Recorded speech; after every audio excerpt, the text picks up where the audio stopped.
नमस्कार साथियों, मैं कुमार कृष्ण आप सबका आपके अपने YouTube channel study with story पे आपका बहुत बहुत स्वागत करता हूं साथियों। और साथियों, हमने शुरू की थी मनोविज्ञान की सीरीज जिसमें हम पढ़ रहे थे मनोविज्ञान के बारे में। और साथियों, आज की क्लास में आज के सेशन में हम पढ़ने वाले हैं शिक्षा मनोविज्ञान के बारे में। तो साथियों, आपका पुनः स्वागत है और आज की क्लास को आज के सेशन को शुरू करते हैं। तो आज का हमारा टॉपिक रहेगा शिक्षा मनोविज्ञान। शिक्षा मनोविज्ञान मनोविज्ञान शिक्षा मनोविज्ञान के बारे में आज अपन पढ़ने वाले हैं। देखो, सबसे पहले हम ये जानेंगे कि शिक्षा मनोविज्ञान क्या है और शिक्षा मनोविज्ञान कैसा विषय है ना, कैसा मनोविज्ञान है, इसके बारे में हम जानने की कोशिश करेंगे। तो साथियों देखो, शिक्षा और मनोविज्ञान, यहाँ दो शब्द आए हैं। शिक्षा और मनोविज्ञान, यहाँ पे कितने शब्द आए हैं? दो शब्द आए हैं साथियों। तो सबसे पहले ये जानेंगे कि शिक्षा शब्द का अर्थ क्या होता है, मनोविज्ञान शब्द का अर्थ क्या होता है। इन विषयों के बारे में हमें जानना बहुत जरूरी हो जाता है। तो साथियों, मनोविज्ञान आपको पता है कि किसका विषय, मनोविज्ञान के अंदर किसका अध्ययन किया जाता है। तो मनोविज्ञान आपको पता है किसका विज्ञान है? मनोविज्ञान व्यवहार का विज्ञान है। मतलब पहले मनोविज्ञान की शुरुआत आत्मा के विज्ञान के रूप में हुई है, लेकिन वर्तमान में व्यवहार के विज्ञान पे आके मनोविज्ञान है जो टिका हुआ है। यानी मनोविज्ञान का विषय क्या है? व्यवहार पर अध्ययन करना। अब व्यवहार में किस व्यवहार का अध्ययन किया जाता है? तो व्यवहार में किसके व्यवहार का अध्ययन किया जाता है साथियों? प्राणियों के व्यवहार का अध्ययन किया जाता है। प्राणियों के व्यवहार का, किसके? प्राणियों के व्यवहार का। अब आपको पता है प्राणियों का मतलब आप समझ गए, पशु का अध्ययन किया जाता है ना, और पक्षी का अध्ययन किया जाता है और मानव का अध्ययन किया जाता है। मानव पशु पक्षियों के व्यवहार का अध्ययन किसके अंतर्गत किया जाता है? मनोविज्ञान के अंतर्गत किया जाता है। अब देखो साथियों, ये जो शिक्षा शब्द है ना, इस शिक्षा का क्या अर्थ है? अर्थ देखें तो साथियों, जो इसका अर्थ है साथियों, व्यवहार का, इस व्यवहार का क्या? व्यवहार का परिमार्जन। व्यवहार का परिमार्जन। क्या? व्यवहार का परिमार्जन। व्यवहार का परिमार्जन। देखो, शिक्षा का अर्थ क्या बताया मैंने? व्यवहार का परिमार्जन। अब देखो, व्यवहार का परिमार्जन, अब आपको मैंने पहले भी बताया कि मनोविज्ञान क्या है। मनोविज्ञान के अंदर व्यवहार का अध्ययन किया जाता है। मनोविज्ञान व्यवहार का विषय है और मनोविज्ञान में व्यवहार का अध्ययन किया जाता है। और किसके व्यवहार का? मानव पशु और पक्षियों के व्यवहार का अध्ययन किया जाता है। और शिक्षा क्या है साथियों? शिक्षा व्यवहार का परिमार्जन। अब इस परिमार्जन का मतलब क्या होता है? हमें इस बात का पता होना चाहिए, इस परिमार्जन का मतलब क्या होता है ना। देखो, यानी इस व्यवहार का परिमार्जन करना क्या कहलाता है? शिक्षा कहलाता है। यानी व्यवहार किसका? प्राणियों के व्यवहार का अध्ययन करना, और इस व्यवहार का परिमार्जन करना क्या कहलाता है? शिक्षा कहलाता है ना। अब ये समझते हैं कि ये परिमार्जन का मतलब क्या होता है। तो परिमार्जन का मतलब साथियों ये होता है कि जो आपके अंदर नहीं है और जिसके अंदर जो नहीं होता, उस चीज को उसके अंदर विकसित करना, है ना। तो विकसित करना क्या होता है? परिमार्जन करना होता है, मार्जन करना होता है। यानी नवीन चीजों का विकसित करना। नवीन नवीन नवीन मतलब नवीनता का, नवीनता को विकसित करना। नवीनता को विकसित करना क्या है?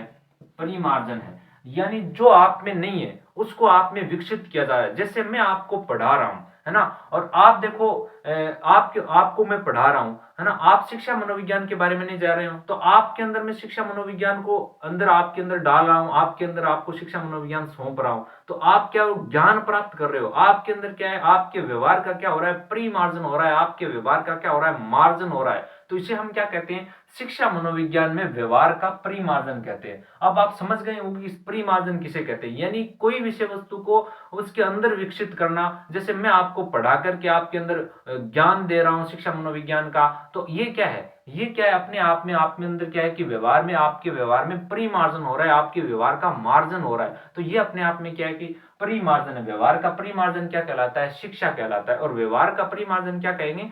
शिक्षा कहेंगे। अब देखो साथियों, शिक्षा के बारे में बात करते हैं। किसके बारे में? शिक्षा का अर्थ हमने जाना कि व्यवहार का परिमार्जन। अब शिक्षा क्या होती है? शिक्षा मतलब कैसे शुरू हुई, शिक्षा का आरंभ कैसे हुआ?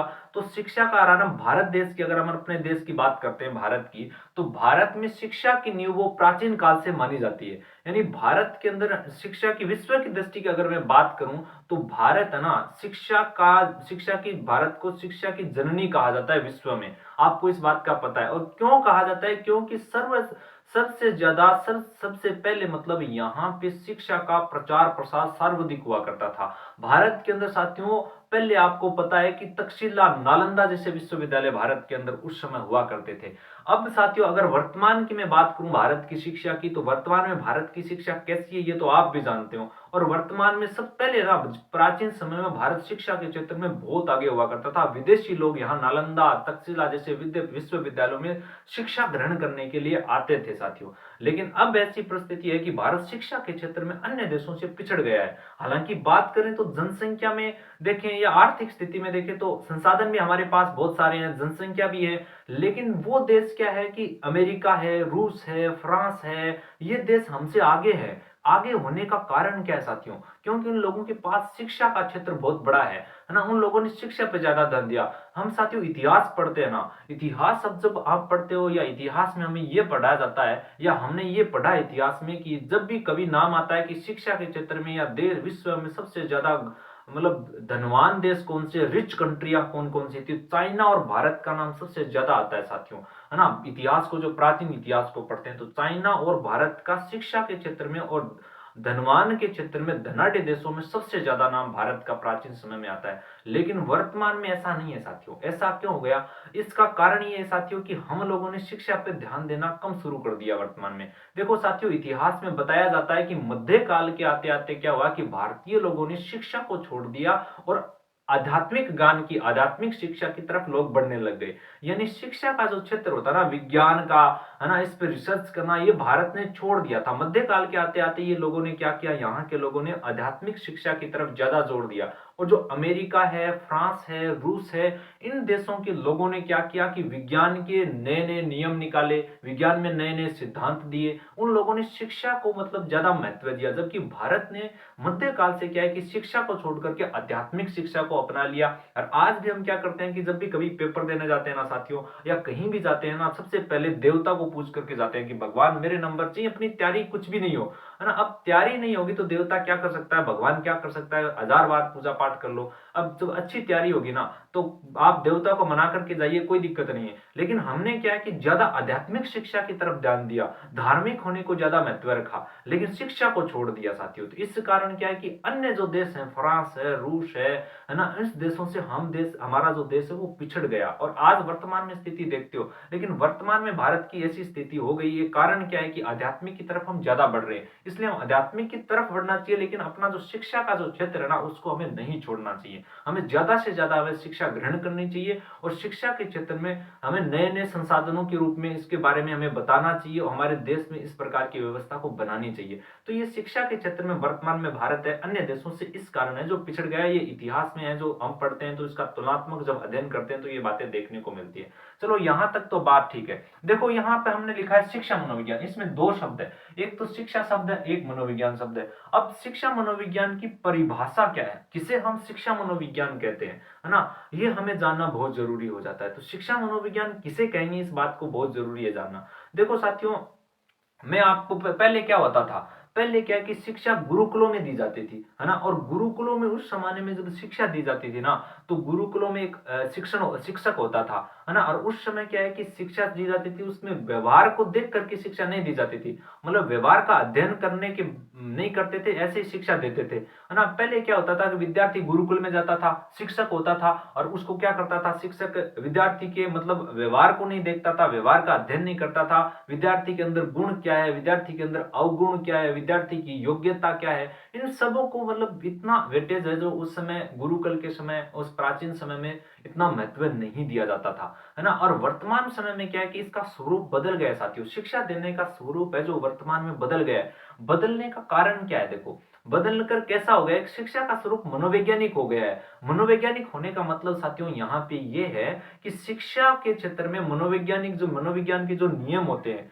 मनोविज्ञान के जितने भी सिद्धांत होते हैं, मनोविज्ञान के जो जो सिद्धांत जो जो प्रयोग होते हैं, उसका अनुप्रयोग शिक्षा के क्षेत्र में किया जाने लगा है। यानी आज का जो परिवेश है, आज का जो वातावरण है, आज का जो इन्वायरमेंट में कोई बच्चा या बालक विद्यार्थी विद्यालय में शिक्षा ग्रहण करने जाता है, उससे पहले बालक के व्यवहार का अध्ययन किया जाता था। अध्ययन किया जाता है, जबकि पहले प्राचीन समय में ऐसा नहीं होता था। बालक के व्यवहार के अध्ययन को नहीं देखा जाता, बालक के अंदर गुण क्या है, अवगुण क्या है, इन चीजों को नहीं देखा जाता था। लेकिन वर्तमान में क्या है कि बालक के गुण को देखा जाता है, बालक के व्यवहार का अध्ययन किया जाता है। तो शिक्षा मनोविज्ञान है ना, वो क्या है कि शिक्षा में क्या है कि मनोविज्ञान आना शुरू हो गया है ना। मनोविज्ञान मतलब मनोविज्ञान के नियमों को लागू कर दिया गया है, मनोविज्ञान के सिद्धांत हैं, उनके द्वारा मनोविज्ञान के अंदर कौन कौन सी विधि से बालक को पढ़ाना है ना, किस क्लास में बालक को रखना है, कैसी बालक की योग्यताएं हैं, है ना, किस प्रकार का मतलब उसको ज्ञान है, किस प्रकार की शिक्षा उसको देनी है, ये सब के सब साथियों क्या है कि वर्तमान में ऐसा शुरू हो गया है। तो ऐसा जिस विषय के अंतर्गत किया जाता है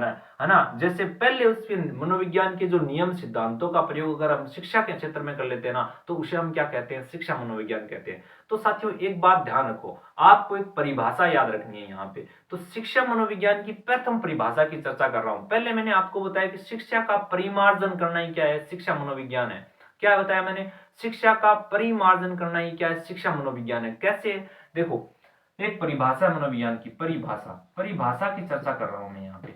परिभाषा है शिक्षा का परिमार्जन, यानी शिक्षा का मार्जन, यानी देखो व्यक्ति के व्यवहार का परिमार्जन या मार्जन बनाने के लिए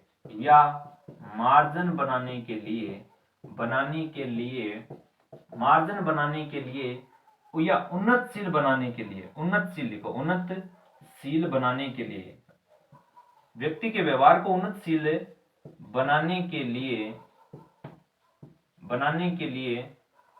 व्यक्ति के व्यवहार का अध्ययन किया जाता है, अध्ययन किया जाता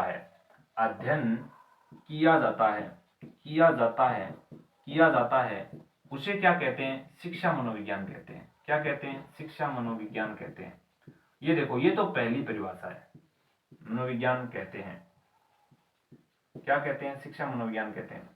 अब देखो शिक्षा मनोविज्ञान किसे कहते हैं, व्यवहार का परिमार्जन या मार्जन बनाने के लिए, उन्नतशील बनाने के लिए व्यवहार का अध्ययन किया जाता है, उसे हम क्या कहते हैं, शिक्षा मनोविज्ञान कहते हैं। अब साथियों देखो व्यवहार का अध्ययन किया जाता है। अब आपको पता है वर्तमान में व्यवहार का अध्ययन किया जाता है, तो वर्तमान में शिक्षा मनोविज्ञान का जो क्षेत्र है वो व्यवहार का अध्ययन करना हो गया है, यानी शिक्षा के क्षेत्र में मनोविज्ञान का प्रयोग होना शुरू हो गया है। यानी वर्तमान में क्या है कि शिक्षा कैसी होगी, मनोवैज्ञानिक हो गई है। मनोवैज्ञानिक होने का मतलब मेरा यह है कि मनोविज्ञान के नियमों का प्रयोग, मनोविज्ञान के सिद्धांतों का प्रयोग वर्तमान में शिक्षा के क्षेत्र में किया जाने लगा है, इसलिए साथियों ये शिक्षा मनोविज्ञान। तो मनोविज्ञान की दूसरी परिभाषा देखो क्या हो रही है, मनोविज्ञान की दूसरी परिभाषा यहाँ पे ये निकल के आ रही है। दूसरी परिभाषा ये रही कि शिक्षा के क्षेत्र में मनोविज्ञान का प्रयोग, शिक्षा के क्षेत्र में मनोविज्ञान को सम्मिलित कर लेना, मनोविज्ञान को सम्मिलित करना क्या है, शिक्षा मनोविज्ञान है। अब शिक्षा मनोविज्ञान क्या है, ये तो आप समझ गए कि शिक्षा मनोविज्ञान का शिक्षा के क्षेत्र में मनोविज्ञान के प्रयोगों का, मनोविज्ञान के नियमों को सम्मिलित करना क्या शिक्षा मनोविज्ञान है। अब यहां तक तो समझ गए, लेकिन अब आप ये समझे नहीं कि भाई शिक्षा के जो क्षेत्र है, जो शिक्षा का जो क्षेत्र है उसमें मनोविज्ञान के नियम कौन कौन से हैं, मनोविज्ञान के सिद्धांत कौन कौन से हैं, इस बात को भी आपको बताना उचित हो जाता है। तो मनोविज्ञान के नियम क्या है, मनोविज्ञान का सिद्धांत क्या है, तो मनोविज्ञान का प्रथम पहला नियम है ना, वो साथियों व्यक्तिगत भिन्नता।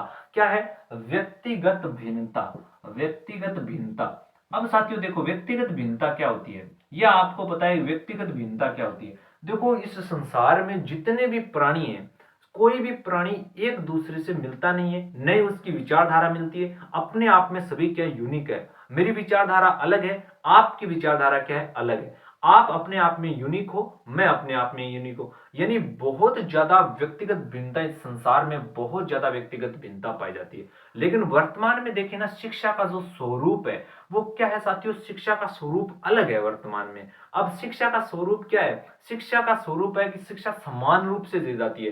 अब आप बताओ साथियों, एक बात बताओ कि मनोविज्ञान क्या है, मनोविज्ञान की शिक्षा का स्वरूप समान है, समान रूप से दी जाती है, लेकिन व्यक्तिगत भिन्नता बहुत ज्यादा है, यानी कोई व्यक्ति एक जैसा है नहीं, उनकी विचारधाराएं अलग अलग होती है, लेकिन शिक्षा समान रूप से दी जाती है। तो क्या ये ठीक है क्या?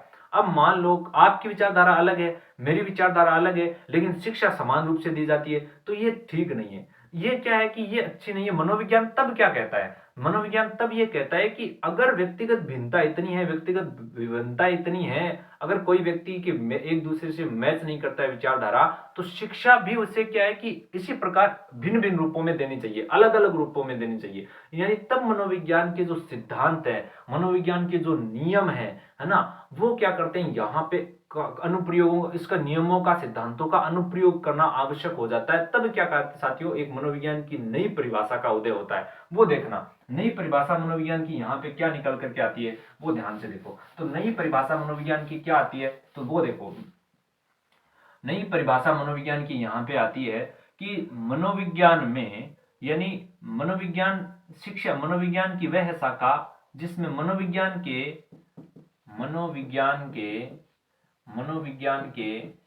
नियमों या सिद्धांतों या सिद्धांतों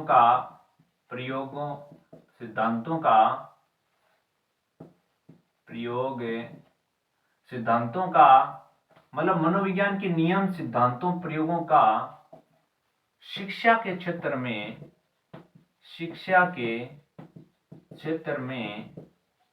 अनुप्रयोग किया जाता है, उसे क्या कहते हैं, शिक्षा मनोविज्ञान कहते हैं। उसे क्या कहते हैं, शिक्षा मनोविज्ञान कहते हैं। अब आप भली प्रकार से समझ गए होंगे कि शिक्षा मनोविज्ञान क्या है। शिक्षा मनोविज्ञान, पहली परिभाषा तो हमने पढ़ी कि व्यवहार का परिमार्जन या मार्जन बनाने के लिए या उन्नतशील बनाने के लिए व्यक्ति के व्यवहार का अध्ययन किया जाता है ना, व्यक्ति के व्यवहार का अध्ययन किया जाता है, उसे क्या कहते हैं, शिक्षा मनोविज्ञान कहते हैं। एक परिभाषा तो हमने ये पढ़ी। अब दूसरी परिभाषा हमने ये पढ़ी कि शिक्षा के क्षेत्र में मनोविज्ञान के नियमों, सिद्धांतों, प्रयोगों का शिक्षा के क्षेत्र में अनुप्रयोग करते हैं ना, उसे हम क्या कहते हैं, शिक्षा मनोविज्ञान कहते हैं। अब ये बातें आपको समझ में आ गई कि शिक्षा मनोविज्ञान क्या है और शिक्षा मनोविज्ञान का अर्थ क्या है। अब आप समझ गए कि शिक्षा का अर्थ क्या बताया मैंने, शिक्षा का अर्थ बताया व्यवहार का परिमार्जन। परिमार्जन का मतलब मैंने आपको बताया जो आप में नहीं है ना, उस वो को आप में विकसित करना क्या है, परिमार्जन करना या व्यवहार में मार्जन करना कहलाता है। अब आप इस बात को भी समझ गए कि शिक्षा क्या है और शिक्षा मनोविज्ञान क्या है। इस बात को आपको भली प्रकार से ये बातें समझ में आ गई। अब साथियों हमें क्या पढ़ना है, देखो हमने शिक्षा मनोविज्ञान का अर्थ समझा, अब शिक्षा मनोविज्ञान से क्या है वो भी समझा। अब हम ये समझेंगे कि शिक्षा मनोविज्ञान का इतिहास क्या है, शिक्षा मनोविज्ञान का प्रारंभ कहां से होता है और शिक्षा मनोविज्ञान का प्रारंभ किस प्रकार होता है और शिक्षा मनोविज्ञान के जनक कौन थे, है ना। इस बातों को हमें, इस प्रकार के प्रश्नों का जवाब और चाहिए, है ना, क्योंकि हमारे मस्तिष्क पटल पे इस प्रकार के प्रश्न है वो घर बना रहे हैं। तो साथियों देखो इस प्रकार का जवाब हमें चाहिए। तो शिक्षा मनोविज्ञान का अब पढ़ेंगे इतिहास के बारे में। तो देखो हेडिंग है अपनी, शिक्षा मनोविज्ञान का इतिहास, मनोविज्ञान का इतिहास, शिक्षा मनोविज्ञान का इतिहास। तो साथियों शिक्षा मनोविज्ञान का इतिहास बहुत पुराना है। अब पुराना कैसे है, किस प्रकार पुराना मानते हैं, कौन कौन मनोवैज्ञानिकों के स्टेटमेंट आते हैं, उस मनोवैज्ञानिकों के स्टेटमेंटों की चर्चा हम करते हैं। तो साथियों मनोविज्ञान, शिक्षा मनोविज्ञान के इतिहास के संदर्भ में दो स्टेटमेंट सबसे महत्वपूर्ण स्टेटमेंट है। पहला स्टेटमेंट आता है कार्ल सैनिक का। किसका आता है, पहला स्टेटमेंट पढ़ने जा रहे हैं हम, किसका, कार्ल सैनिक का स्टेटमेंट पढ़ने जा रहे हैं। किसका स्टेटमेंट पढ़ेंगे, कार्ल सैनिक का स्टेटमेंट। कार्ल सैनिक, कार्ल सैनिक का कथन, कार्ल सैनिक का कथन क्या है पहले हमें वो जानना है। और इसके बाद हम जानेंगे साथियों, इसके बाद हम ये जानेंगे बीएफ स्किनर का, बीएफ स्किनर का कथन क्या है। मनोविज्ञान के इतिहास के प्रारंभ में हम दो स्टेटमेंट ये पढ़ने जा रहे हैं साथियों, ध्यान से देखो। कार्ल सैनिक का कथन क्या है, कार्ल सैनिक क्या कहते हैं, कार्ल सैनिक के अनुसार मनोविज्ञान का आरंभ कब से माना जाता है, इस बात का हमें प्रश्न है, ये हमारे मस्तिष्क में प्रश्न है। तो इस प्रश्न का हमें क्या चाहिए, जवाब चाहिए। तो देखो कार्ल सैनिक का कथन के अनुसार कार्ल सैनिक मनोविज्ञान का प्रारंभ कब से मानते हैं। तो कार्ल सैनिक ये कौन हुआ करते थे साथियों, तो साथियों जो कार्ल सैनिक थे ना, ये साथियों एक दार्शनिक हुआ करते थे, यूनानी दार्शनिक हुआ करते थे कार्ल सैनिक साथियों। अब ये क्या कहते हैं, ये कहते हैं कि मनोविज्ञान का आरंभ है ना वो ईसा पूर्व से 5वीं सदी में यूनानी दार्शनिकों को द्वारा मनोविज्ञान, शिक्षा मनोविज्ञान का प्रारंभ हुआ था। क्या हुआ था? शिक्षा मनोविज्ञान का प्रारंभ हुआ था। तो इसकी बातों को हम लिख लेते हैं, है ना। कार्ल सैनिक का कथन है वो लिख लेते हैं। कार्ल सैनिक का कथन क्या है? ये कहते हैं कि ईसा पूर्व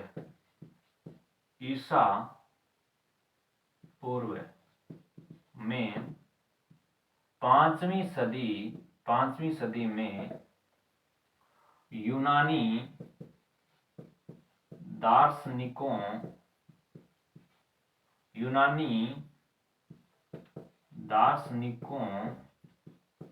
के द्वारा शिक्षा मनोविज्ञान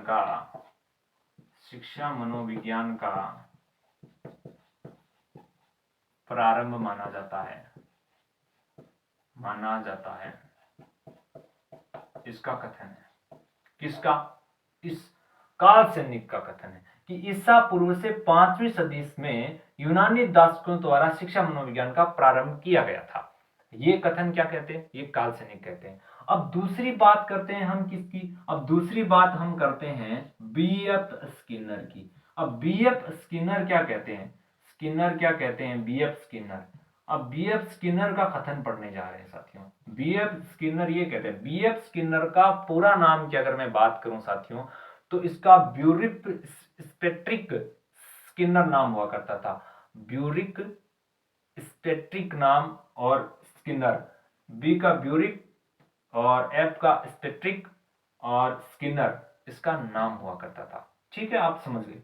अब बीएफ स्किनर का कथन क्या है? बीएफ स्किनर है जो मनोविज्ञान के इतिहास की शुरुआत कहां से मानते हैं। तो ये कहते हैं कि शिक्षा मनोविज्ञान है ना, शिक्षा मनोविज्ञान की बात कर रहे हैं साथियों, मनोविज्ञान की बात नहीं कर रहा हूं। मनोविज्ञान की हमने पिछली क्लासों में परिचर्चा कर ली थी। ये क्या कहते हैं कि शिक्षा मनोविज्ञान का आरंभ शिक्षा मनोविज्ञान का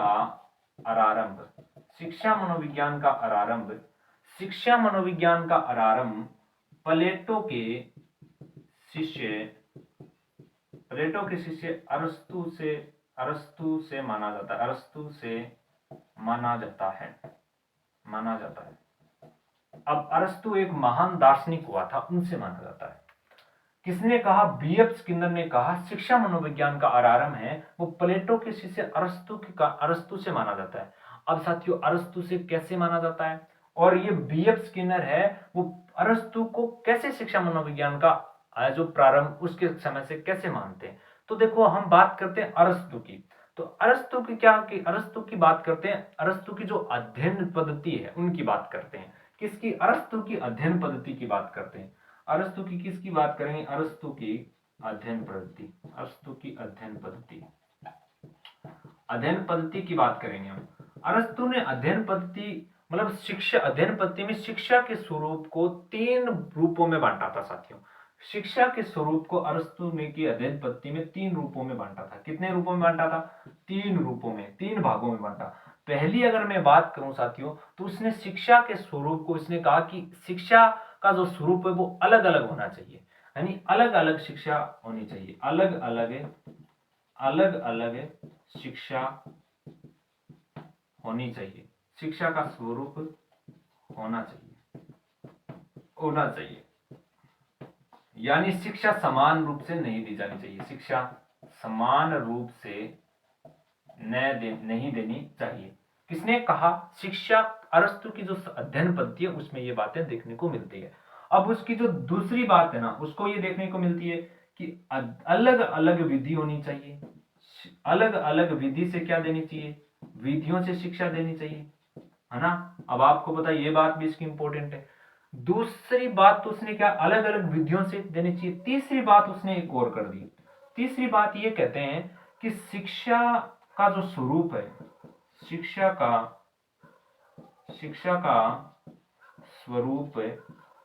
का स्वरूप स्वतंत्र होना चाहिए।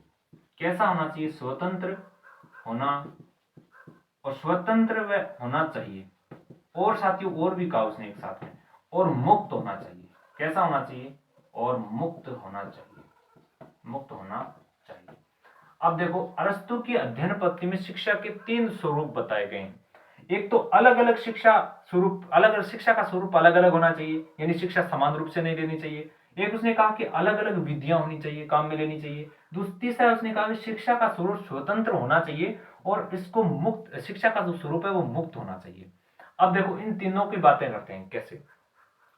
शिक्षा का स्वरूप अलग अलग शिक्षा रूप में देनी चाहिए। देखो मनोविज्ञान का नियम क्या है, मनोविज्ञान का सिद्धांत क्या है। मनोविज्ञान का प्रथम नियम आपको पता है व्यक्तिगत भिन्नता, कि इस संसार में कोई भी व्यक्ति एक जैसा नहीं है, सभी की विचारधाराएं अलग अलग होती है ना। देखो अलग अलग क्यों होती है कि अनुवांशिक गुण और वातावरण के मध्य जब अंतः क्रिया होती है ना साथियों, तब किसका निर्माण होता है, व्यवहार का निर्माण होता है।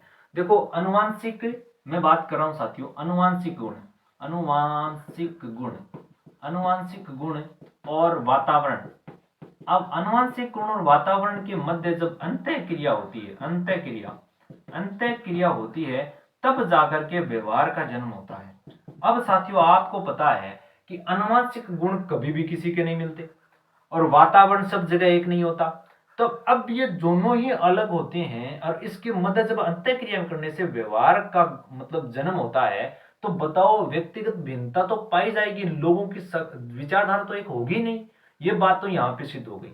देखो अनुवांशिक गुण और वातावरण की अंतः क्रिया से व्यवहार का जन्म होता है, और जब अनुवांशिक गुण अलग होंगे, वातावरण अलग अलग होगा, तो अंतःक्रिया होगी, तो व्यवहार भी उसका अलग अलग होगा, यानी व्यक्तिगत भिन्नता बहुत ज्यादा है। लेकिन वर्तमान में शिक्षा समान रूप से दी जाती है। लेकिन तब अरस्तु ने कहा कि व्यक्ति का व्यवहार ही अलग अलग होता है ना, तो उसको शिक्षा भी अलग अलग रूप से देनी चाहिए। शिक्षा का जो स्वरूप है ना, शिक्षा का जो स्वरूप है वो क्या है, समान नहीं होना चाहिए। शिक्षा उनके व्यवहार के अनुसार देनी चाहिए, है ना। जिसको जैसी शिक्षा चाहिए वैसी शिक्षा देनी चाहिए। ऐसा किसने कहा, अरस्तु ने कहा। समझ गए। फिर उसने कहा कि शिक्षा अलग अलग विधियों से देनी चाहिए, यानी अलग अलग समय में अलग अलग विधि का प्रयोग करना चाहिए। भाई अगर किसी को समझ में नहीं आ रहा है तो खेल विधि का प्रयोग करो, पर्यटन विधि का प्रयोग करो, है ना। आगमन विधि है, निगमन विधि है, बहुत सारी विधियां मनोविज्ञान के मेथड को जब बारे में पढ़ेंगे ना, पेडोलॉजी जब पढ़ते हैं तो हिंदी की अलग विधियां होती है। ये सब अब मैं आपको करवाने वाला हूं। देखो शिक्षण विधियां के बारे में भी वो भी आपको जरूर कराऊंगा साथियों। तो देखो अलग अलग विधियां होनी चाहिए, ठीक है। अब एक कहा कि शिक्षा, अब देखो हम जब शिक्षा ग्रहण करते हैं तो हमारे अंदर क्या है कि एक भाव नहीं होना चाहिए, प्रतंत्रता का भाव।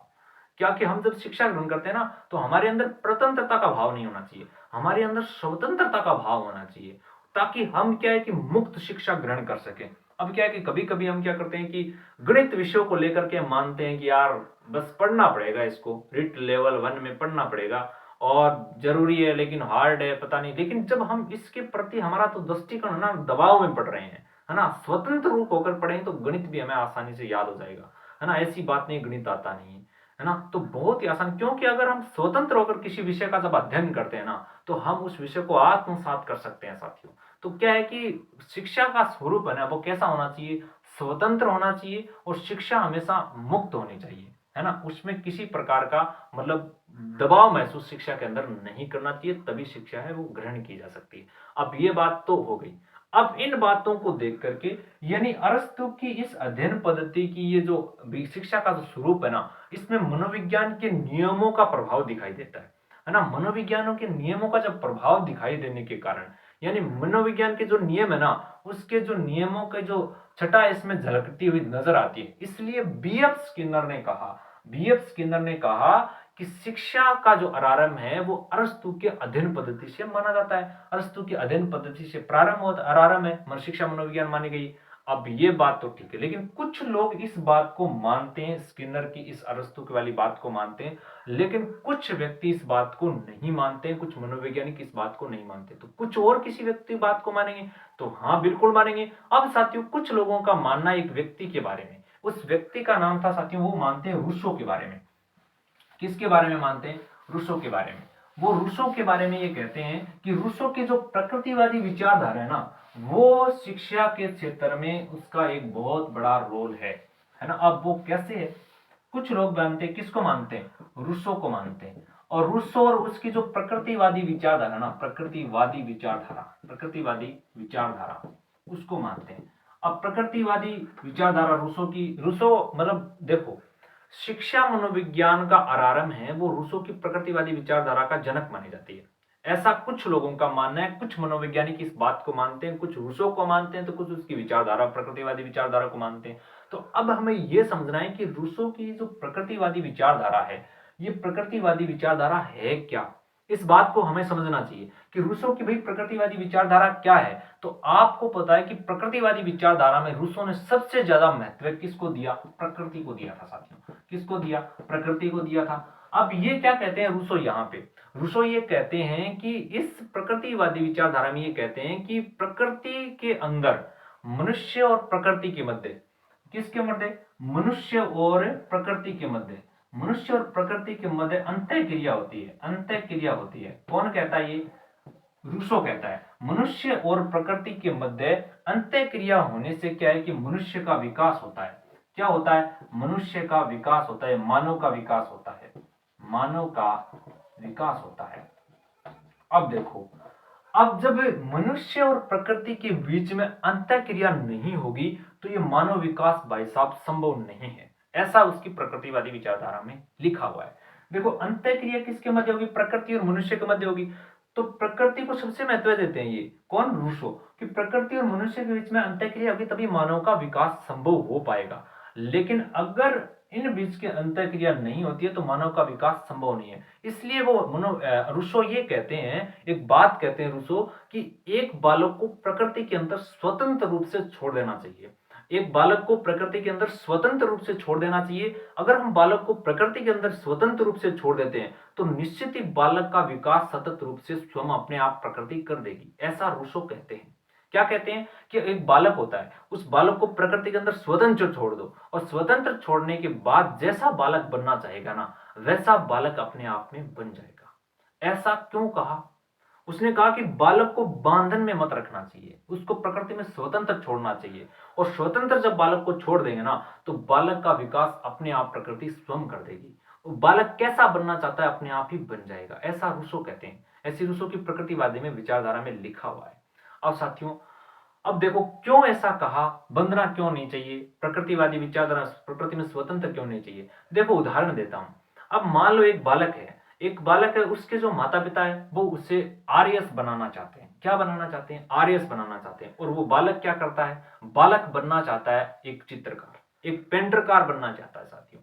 अब देखो, अब उसकी प्रकृति क्या है, चित्रकार बनना, लेकिन उसको बांध दिया है किसमें, आरएस की तैयारी करवाने के लिए, आरएस की तैयारी कराने के लिए भेज दिया। लेकिन उसकी जो रुचि है, उसकी जो अभिरुचि है साथियों, वो किसमें, चित्रकार पेंटिंग करने में। लेकिन साथियों अब देखो एक बात, यहाँ पे एक बहुत बड़ी बात ही आ जाती है। अब बालक बन गया तो उसका विकास है ना, जो हम चाहते हैं, उनका जो विकास है, सर्वांगीण विकास है, वो सही तरीके से नहीं होगा क्योंकि उसकी रुचि के खिलाफ काम हो रहा है ना।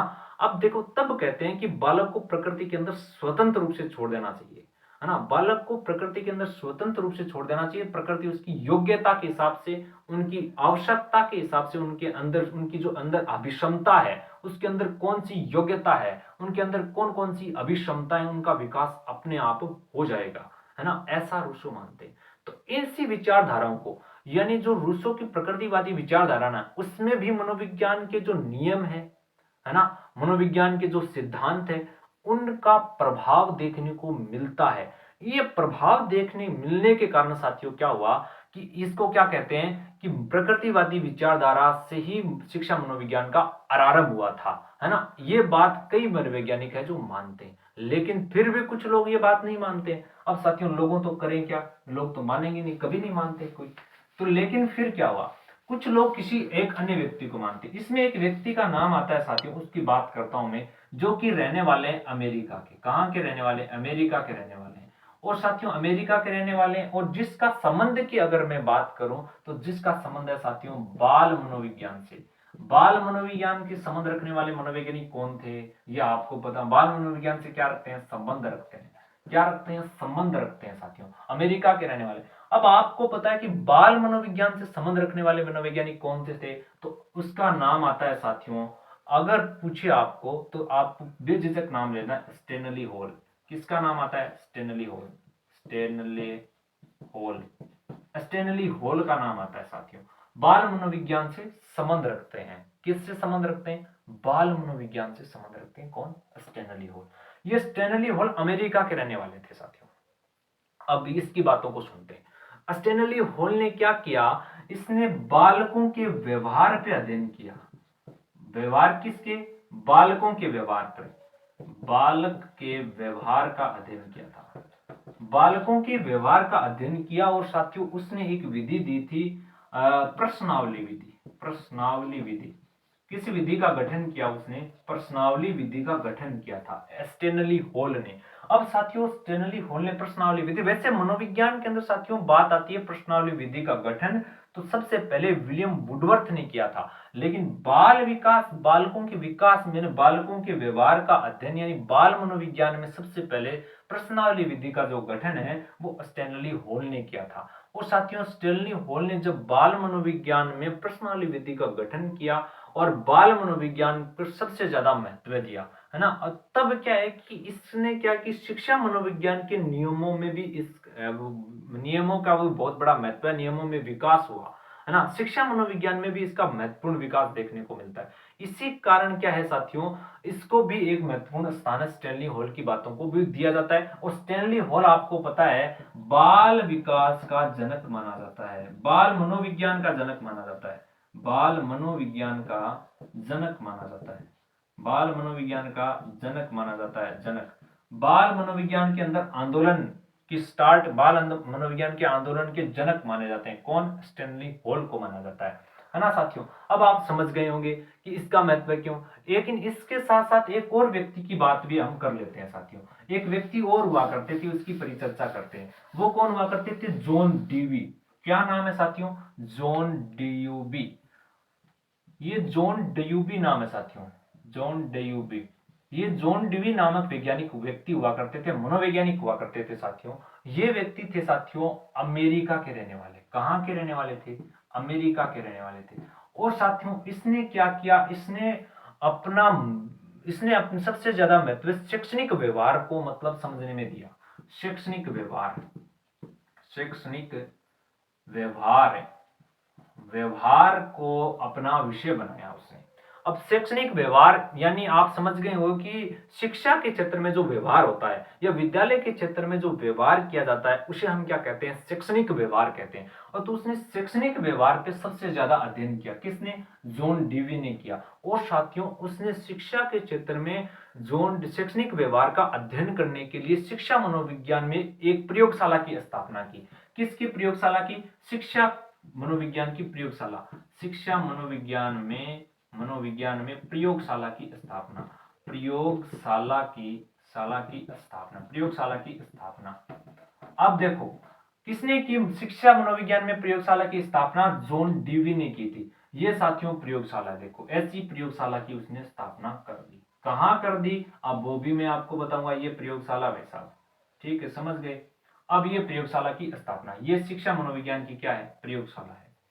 अब इसकी स्थापना कहां की गई थी साथियों? तो इसकी स्थापना की गई थी साथियों शिकागो में। कहां? शिकागो में। और शिकागो आपको पता है ये शहर कहां पड़ता है? अमेरिका में पड़ता है साथियों।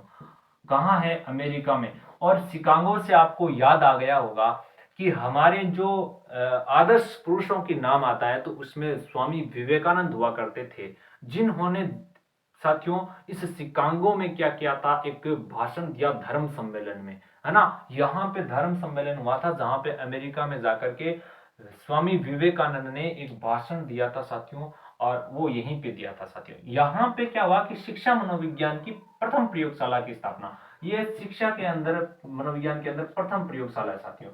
और बात करें मनोविज्ञान के अंदर प्रयोगशाला की स्थापना, अब आपको पता है कि मनोविज्ञान के अंदर प्रयोगशाला की स्थापना कब की गई? तो वो की गई थी साथियों 1879 ईस्वी में। किसके द्वारा? विलियम वुंट के द्वारा, विलियम वुंट के द्वारा, विलियम वुंट के द्वारा। और इसकी स्थापना कब की गई? इसकी स्थापना हुई थी साथियों 1890 में, 1890 में की गई थी। यानी शिक्षा मनोविज्ञान की प्रथम प्रयोगशाला की स्थापना कहां की गई? शिकागो में, अमेरिका में की गई थी 1890 में। किसके द्वारा? जॉन डेवी के द्वारा की गई थी। और साथियों मनोविज्ञान में किसकी प्रथम प्रयोगशाला, मनोविज्ञान की प्रथम प्रयोगशाला की स्थापना 1879 में की गई थी। और कहां की गई थी साथियों? जर्मनी में की गई थी, लिप्जिंग नगर शहर लिप्जिंग नगर में लिप्जिंग नगर विश्वविद्यालय में की गई थी। और किसके द्वारा? विलियम वुड में। जिसपे साथियों क्या हुआ करता था? जिसमें चेतना पर अध्ययन किया जाता था, चेतना पर प्रयोग होता था। और यहाँ पे शैक्षणिक विकास, शैक्षणिक व्यवहार पे अध्ययन किया जाता था। शैक्षणिक व्यवहार पर अध्ययन किया जाता था, अध्ययन होता था इस मनोविज्ञान, इस शिक्षा मनोविज्ञान की प्रयोगशाला में साथियों। ये बात ध्यान रखना। अब प्रश्न यहां से एक दो प्रश्न निकलते हैं। शिक्षा मनोविज्ञान की प्रथम प्रयोगशाला की स्थापना जॉन डेयूबी के द्वारा 1890 ईस्वी में अमेरिका के शिकागो में की गई थी, ठीक है। और जिसमें शैक्षणिक व्यवहार का अध्ययन किया जाता था। यह बात आपको ध्यान में रखनी है। अब दूसरी बात में अगर बात करूं तो मनोविज्ञान के अंदर प्रथम प्रयोगशाला की स्थापना लिप्जिंग नगर विश्वविद्यालय में 1879 ईस्वी में विलियम वुंड के द्वारा की गई थी। जिसमें साथियों चेतना पे अध्ययन किया जाता था। अंतर्दृष्टि विधि का विलियम वुंड के द्वारा चेतना पर अध्ययन करने के लिए क्या किया गया था? गठन किया गया था। ये बातें भी आपको ध्यान में रखनी इंपॉर्टेंट बात थी। अब साथियों देखो, शिक्षा जॉन ड्यूवी की बातें यहाँ पे आ गई। अब देखो आगे की ओर चलते हैं। तो आगे की ओर चलते हैं तो एक शिक्षा मनोविज्ञान का इतिहास पढ़ रहे हैं साथियों।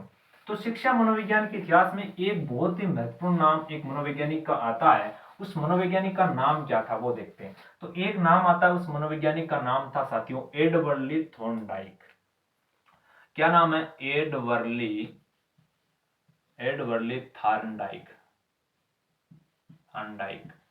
एडवर्ली थॉर्नडाइक। एडवर्ली थॉर्नडाइक का नाम देखते हैं। अब ये इसने भाई साहब क्या काम किया ऐसा? तो एडवर्ली जो थॉर्नडाइक है ना, ये साथियों आपको पता है एडवर्ली थॉर्नडाइक ने साथियों शिक्षा मनोविज्ञान के इतिहास में सर्वप्रथम शिक्षा के तीन गौण नियम, सॉरी 3 मुख्य नियम और 5 गौण नियम बताए थे। एडवर्ली थॉर्नडाइक ने क्या किया? शिक्षा के सीखने के कितने नियम बताए? सीखने के 3 मुख्य नियम और साथियों 5 गौण नियम बताए। ये जो सीखने के 3 मुख्य नियम थे और 5 गौण नियम थे साथियों, इसका शिक्षा मनोविज्ञान में बहुत ज्यादा महत्व है, बहुत बड़ा योगदान है साथियों, बहुत महत्व है। इसलिए साथियों इसका हम क्या है कि एक तो देखो ये जो सीखने के जो 3 मुख्य नियम कौन से हैं, 5 गौण नियम कौन से, इसकी परिचर्चा जब हम अधिगम वाला टॉपिक पढ़ेंगे ना, उस अधिगम वाले टॉपिक में हम अवश्य करेंगे साथियों। आप ना लगातार क्लास देखते रहिए, अधिगम बहुत जल्दी मैं शुरू करने वाला हूं। तो देखो मुख्य नियम 3 बताए और 5 गौण नियम बताए थे, इसकी परिचर्चा हम अधिगम के देखो। तो यहाँ पे बड़ी इंटरेस्टिंग बात होने वाली है। इसलिए साथियों इसने सीखने के मतलब नियम बताए शिक्षा मनोविज्ञान के अंतर्गत, तो इसको शैक्षणिक मनोवैज्ञानिक कहा जाता है। क्या कहा जाता है इसको? शैक्षणिक मनोवैज्ञानिक कहा जाता है। शैक्षणिक नाम में कहीं प्रॉब्लम आ जाए साथियों हिंदी में तो देख लेना, आप इसके जिम्मेवार हो। शैक्षणिक मनोवैज्ञानिक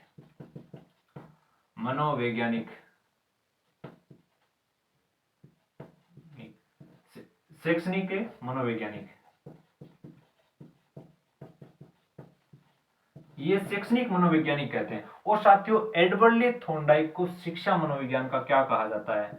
जनक कहा जाता है। और साथियों शिक्षा मनोविज्ञान का क्या कहा जाता है? शिक्षा मनोविज्ञान का जनक कहा जाता है। शिक्षा मनोविज्ञान का जनक किसे कहा जाता है?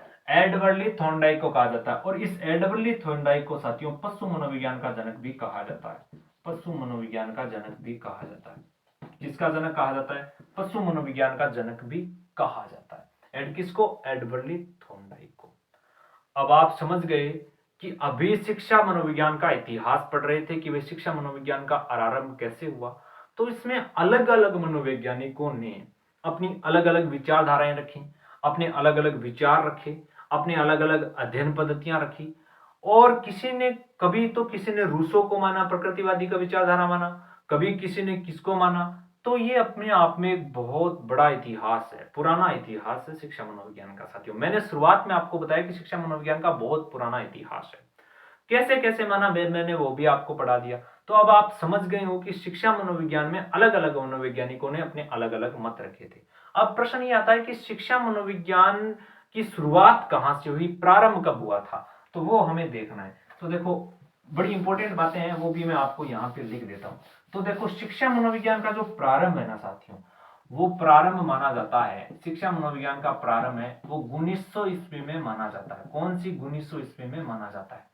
अब देखो, लेकिन शिक्षा मनोविज्ञान उस समय मनोविज्ञान का एक शाखा, एक भाग हुआ करता था मनोविज्ञान का, लेकिन शिक्षा मनोविज्ञान को एक स्वतंत्र विषय का दर्जा कब प्राप्त हुआ, तो साथियों 1920 में स्वतंत्र विषय का दर्जा, स्वतंत्र विषय का दर्जा तो कब हुआ, 1920 में स्वतंत्र विषय का दर्जा उसको मनोविज्ञान, शिक्षा मनोविज्ञान को प्राप्त हो गया था। तो 1920 में क्या क्या हुआ कि शिक्षा मनोविज्ञान की एक शाखा हो गई। कौन, शिक्षा मनोविज्ञान साथियों, अब आप समझ गए। और शिक्षा मनोविज्ञान का सर्वाधिक विकास है ना, वो अमेरिका में हुआ था साथियों।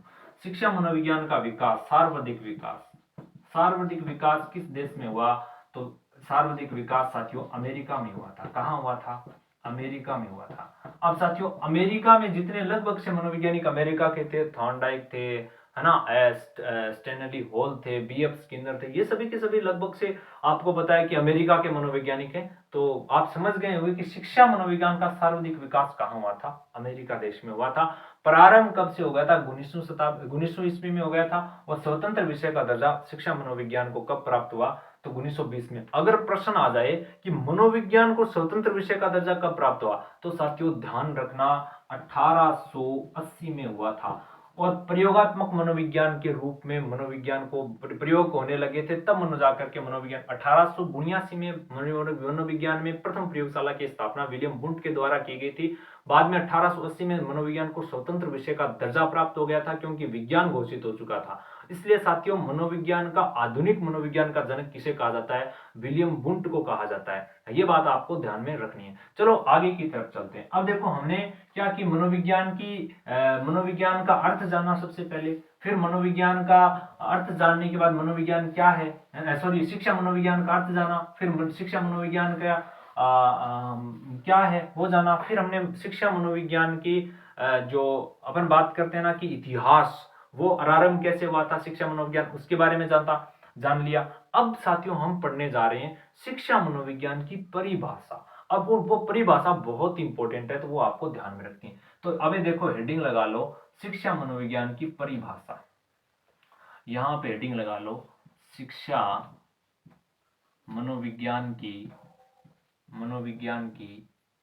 परिभाषा।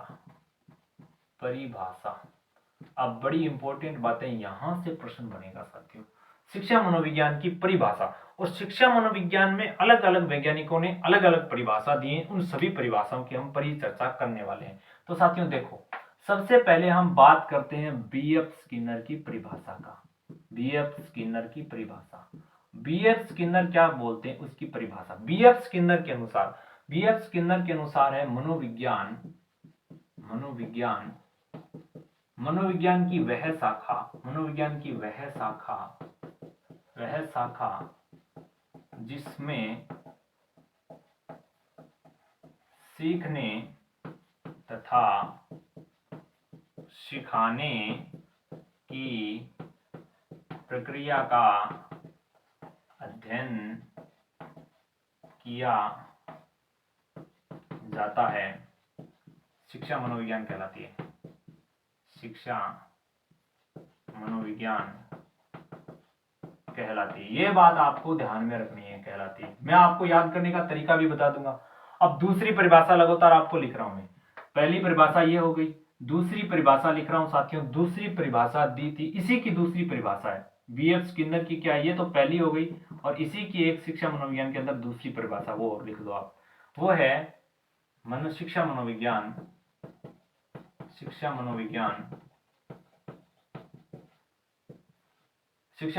शैक्षिक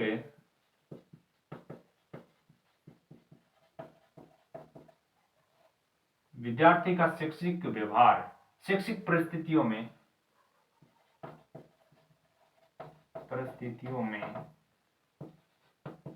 विद्यार्थी के व्यवहार का अध्ययन किया जाता है, किया जाता है, जिसका संबंध शिक्षण अधिगम से है, अधिगम से है। ये बात ध्यान में रखना साथियों।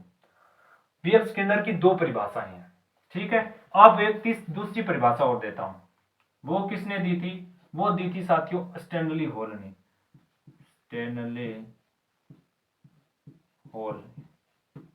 स्टैनली हॉल क्या परिभाषा देते हैं? स्टैनली हॉल ये कहते हैं शिक्षा मनोविज्ञान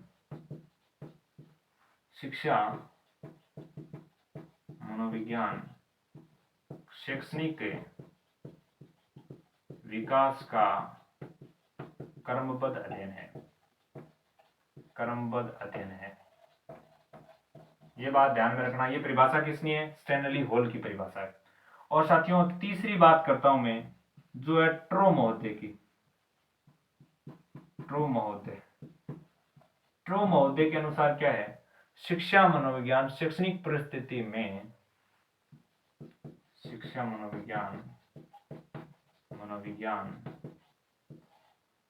शैक्षणिक परिस्थितियों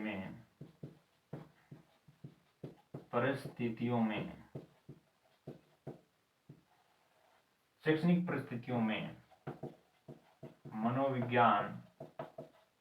मनोविज्ञान के पक्षों का अध्ययन करने का विज्ञान है। ये कहा किसने माना? स्ट्रो महोदय ने। अब एक परिभाषा की ओर चर्चा कर लेता हूं, बाद में आपको समझा दूंगा इसको याद कैसे करना है। चौथी बात आती है, उसका नाम था साथियों करो एंड करो की परिभाषा। करो एंड करो क्या कहते हैं, उस बात को लेकर के चलते हैं। तो करो एंड करो की परिभाषा है शिक्षा मनोविज्ञान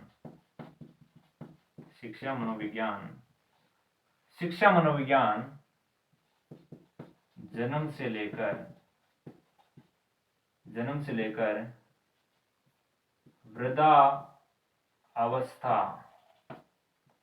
वृद्धावस्था तक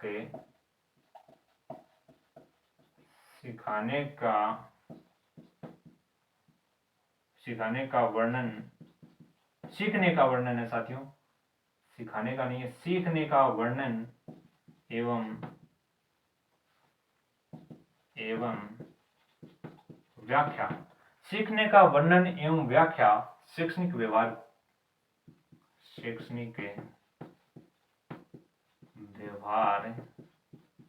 कहलाता है, जिसे हम शिक्षा मनोविज्ञान कहते हैं। ये चार परिभाषा साथियों आपको ध्यान में रखनी है, इंपॉर्टेंट बातें हैं, इसको रखना है ध्यान में। अब देखो सबसे पहले इसको याद करने का तरीका आपको बताऊं, आप कभी नहीं भूलो। जिस प्रकार मनोविज्ञान की परिभाषा आपको याद करने करवाई थी, उसी प्रकार ये भी कर लोगे आप। बीएफ स्किनर की दो परिभाषा हैं शिक्षा मनोविज्ञान के अंदर। शिक्षा मनोविज्ञान की परिभाषा पढ़ रहे हैं साथियों। बीएफ स्किनर कहते हैं कि मनोविज्ञान की वह शाखा जिसमें सीखने तथा सिखाने की प्रक्रिया की अध्ययन किया जाता है, उसे शिक्षा मनोविज्ञान कहते हैं। यहाँ पे दो शब्द आए साथियों, सीखने और यहाँ पे सिखाने, दो शब्द हैं, सीखने और सिखाने। दो शब्द याद रखने बीएफ स्किनर में। देखो से आ रहा है ना, देखो सीखना और सिखाने, दो शब्द। तो बीएफ स्किनर ने यह भी कहा था कि सीखना विज्ञान है और सिखाना कला है। समझ गए? यानी मैं आपको पढ़ा रहा हूं तो पढ़ाना अपने आप में क्या होती है? एक कला होती है, जबकि सीखना यानी पढ़ना एक विज्ञान होता है साथियों। समझ गए आप इस बात को? तो सीखना और तथा सिखाने की प्रक्रिया का अध्ययन जिस विषय के अंतर्गत किया जाता है, मनोविज्ञान की जिस शाखा के अंतर्गत किया जाता है, उसे हम क्या कहते हैं? शिक्षा मनोविज्ञान कहते हैं। अब साथियों ये आप समझ गए। अब दूसरी परिभाषा लेकर के चलते हैं। बीएफ स्किनर की दूसरी परिभाषा है कि शिक्षा मनोविज्ञान शैक्षणिक परिस्थितियों में विद्यार्थी के व्यवहार का अध्ययन किया जाता है, जिसका संबंध शिक्षण और अधिगम से है। देखो इसकी बात यहाँ पे दो शब्द याद रखने हैं। एक तो शैक्षणिक परिस्थितियां मतलब स्कूल की जितनी भी समस्याएं होती है ना, वो होती हैं इसमें शामिल। शैक्षणिक परिस्थितियों में विद्यार्थी विद्यार्थी के व्यवहार का, बस एक ये नाम विद्यार्थी के व्यवहार का और शैक्षणिक परिस्थितियों में। विद्यार्थी के व्यवहार होता है, विद्यार्थी की जो तत्व होते हैं, विद्यार्थी के जो पक्ष होते हैं ना, सॉरी विद्यार्थी का व्यवहार होता है, तत्व नहीं होते विद्यार्थी के, है ना। शैक्षणिक परिस्थितियों में विद्यार्थी का व्यवहार का जो अध्ययन जिस विषय के अंतर्गत किया जाता है ना, जिसका संबंध होना चाहिए साथियों। अब ऐसा नहीं है कि भाई और किसी को चीज का मतलब व्यवहार का अध्ययन कर लिया, उसका संबंध किससे होना चाहिए, शिक्षण अधिगम। तो देखो एक तो शैक्षणिक शब्द शिक्षण आ गया, एक अधिगम आ गया। अब शिक्षण अधिगम दोनों शब्द इंपॉर्टेंट है। अब देखो जिस परिभाषा में शिक्षण और अधिगम शब्द मिल जाए ना, तो वो किसकी है, बीएफ स्किनर की है। और जिसमें सीखना और सिखाना मिल जाए तो वो किसकी है, बीएफ स्किनर की परिभाषा है। और शिक्षण क्या है, अधिगम क्या है, ये मैं आपको आगे बताऊंगा। किसे कहते हैं अधिगम, शिक्षण किसे कहते हैं, ये मैं आपको आगे अच्छी तरीके से बता दूंगा। तो साथियों आपको याद हो गई होगी बीएफ स्किनर की मनोविज्ञान की वह शाखा जिसमें सीखने सिखाने की प्रक्रिया का अध्ययन किया जाता है, शिक्षा मनोविज्ञान कहलाती है। शिक्षा मनोविज्ञान शैक्षणिक परिस्थितियों में विद्यार्थी के व्यवहार का अध्ययन किया जाता है, जिसको संबंध शिक्षण और अधिगम से होता है। ये आप समझ गए होंगे। अब साथियों एक बात और बताता हूं आपको। हम मनोविज्ञान की परिभाषा पढ़ रहे थे। मनोविज्ञान की परिभाषा अब आपसे पूछूं कि भाई मनोविज्ञान की बीएफ स्किनर ने क्या परिभाषा दी थी, तो साथियों मैंने आपको बताई थी, आपको याद होनी चाहिए। देखो उसमें नाम आया था ना, उसमें देखो बताया था बीएफ स्किनर ने मनोविज्ञान की परिभाषा क्या बताई थी। मनोविज्ञान की परिभाषा बीएफ स्किनर ने यह बताई थी कि जिसमें व्यक्ति के व्यवहार एवं अनुभव का अध्ययन किया जाता है। ऐसा विज्ञान जिसमें व्यक्ति के व्यवहार एवं अनुभव का अध्ययन किया जाता है, यानी व्यक्ति नहीं, मानव का, मानव बोल सकते हो आप, मानव के व्यवहार का और अनुभव का अध्ययन जिस विज्ञान के अंतर्गत किया जाता है उसे क्या कहते हैं, मनोविज्ञान कहते हैं। ये किसने परिभाषा दी, बीएफ स्किनर ने। अब मैंने एक ट्रिक भी बताया था, नर, नर का मतलब मानव, मानव का मतलब व्यवहार, और मानव व्यवहार किसके अंदर होता है, मानव के अंदर होता है। पशु पक्षी व्यवहार पशु पक्षी के अंदर होता है, लेकिन आपको अनुभव लेकर के आना। अनुभव किसके पास होता है, केवल मानव के पास होता है, पशु पक्षियों के पास कोई अनुभव नहीं होता है। इसलिए साथियों ध्यान रखना, बीएफ स्किनर की जो मनोविज्ञान की परिभाषा वो क्या है, मनोविज्ञान की परिभाषा बीएफ स्किनर की ये है कि वह विज्ञान जिसमें मानव के व्यवहार और अनुभव का अध्ययन किया जाता है उसे मनोविज्ञान कहते हैं। और शिक्षा मनोविज्ञान किसे कहते हैं, जिसमें सीखने और सिखाने की जो अधिगम की प्रक्रिया होती है उसे शिक्षा मनोविज्ञान कहते हैं। सीखना एक क्या है, विज्ञान, और सिखाना एक क्या है, कला होती है साथियों। ये बात है बीएफ स्किनर की आ गई। अब दूसरी बात करते हैं स्टैनली हॉल की। स्टैनली हॉल क्या कहते हैं, शिक्षा मनोविज्ञान शैक्षणिक विकास का क्रमबद्ध अध्ययन है। ये दो नाम आपको ध्यान रखना है, शैक्षणिक विकास का क्रमबद्ध अध्ययन है। ये परिभाषा स्टैनली हॉल ने शिक्षा मनोविज्ञान की दी है, ये भी आप ध्यान में रख सकते हो। अब तीसरी बात करता हूं साथियों ट्रो महोदय की। ट्रो महोदय क्या कहते हैं, शिक्षा मनोविज्ञान शैक्षणिक परिस्थितियों में, शैक्षणिक परिस्थितियों में मनोविज्ञान के पक्षों का अध्ययन।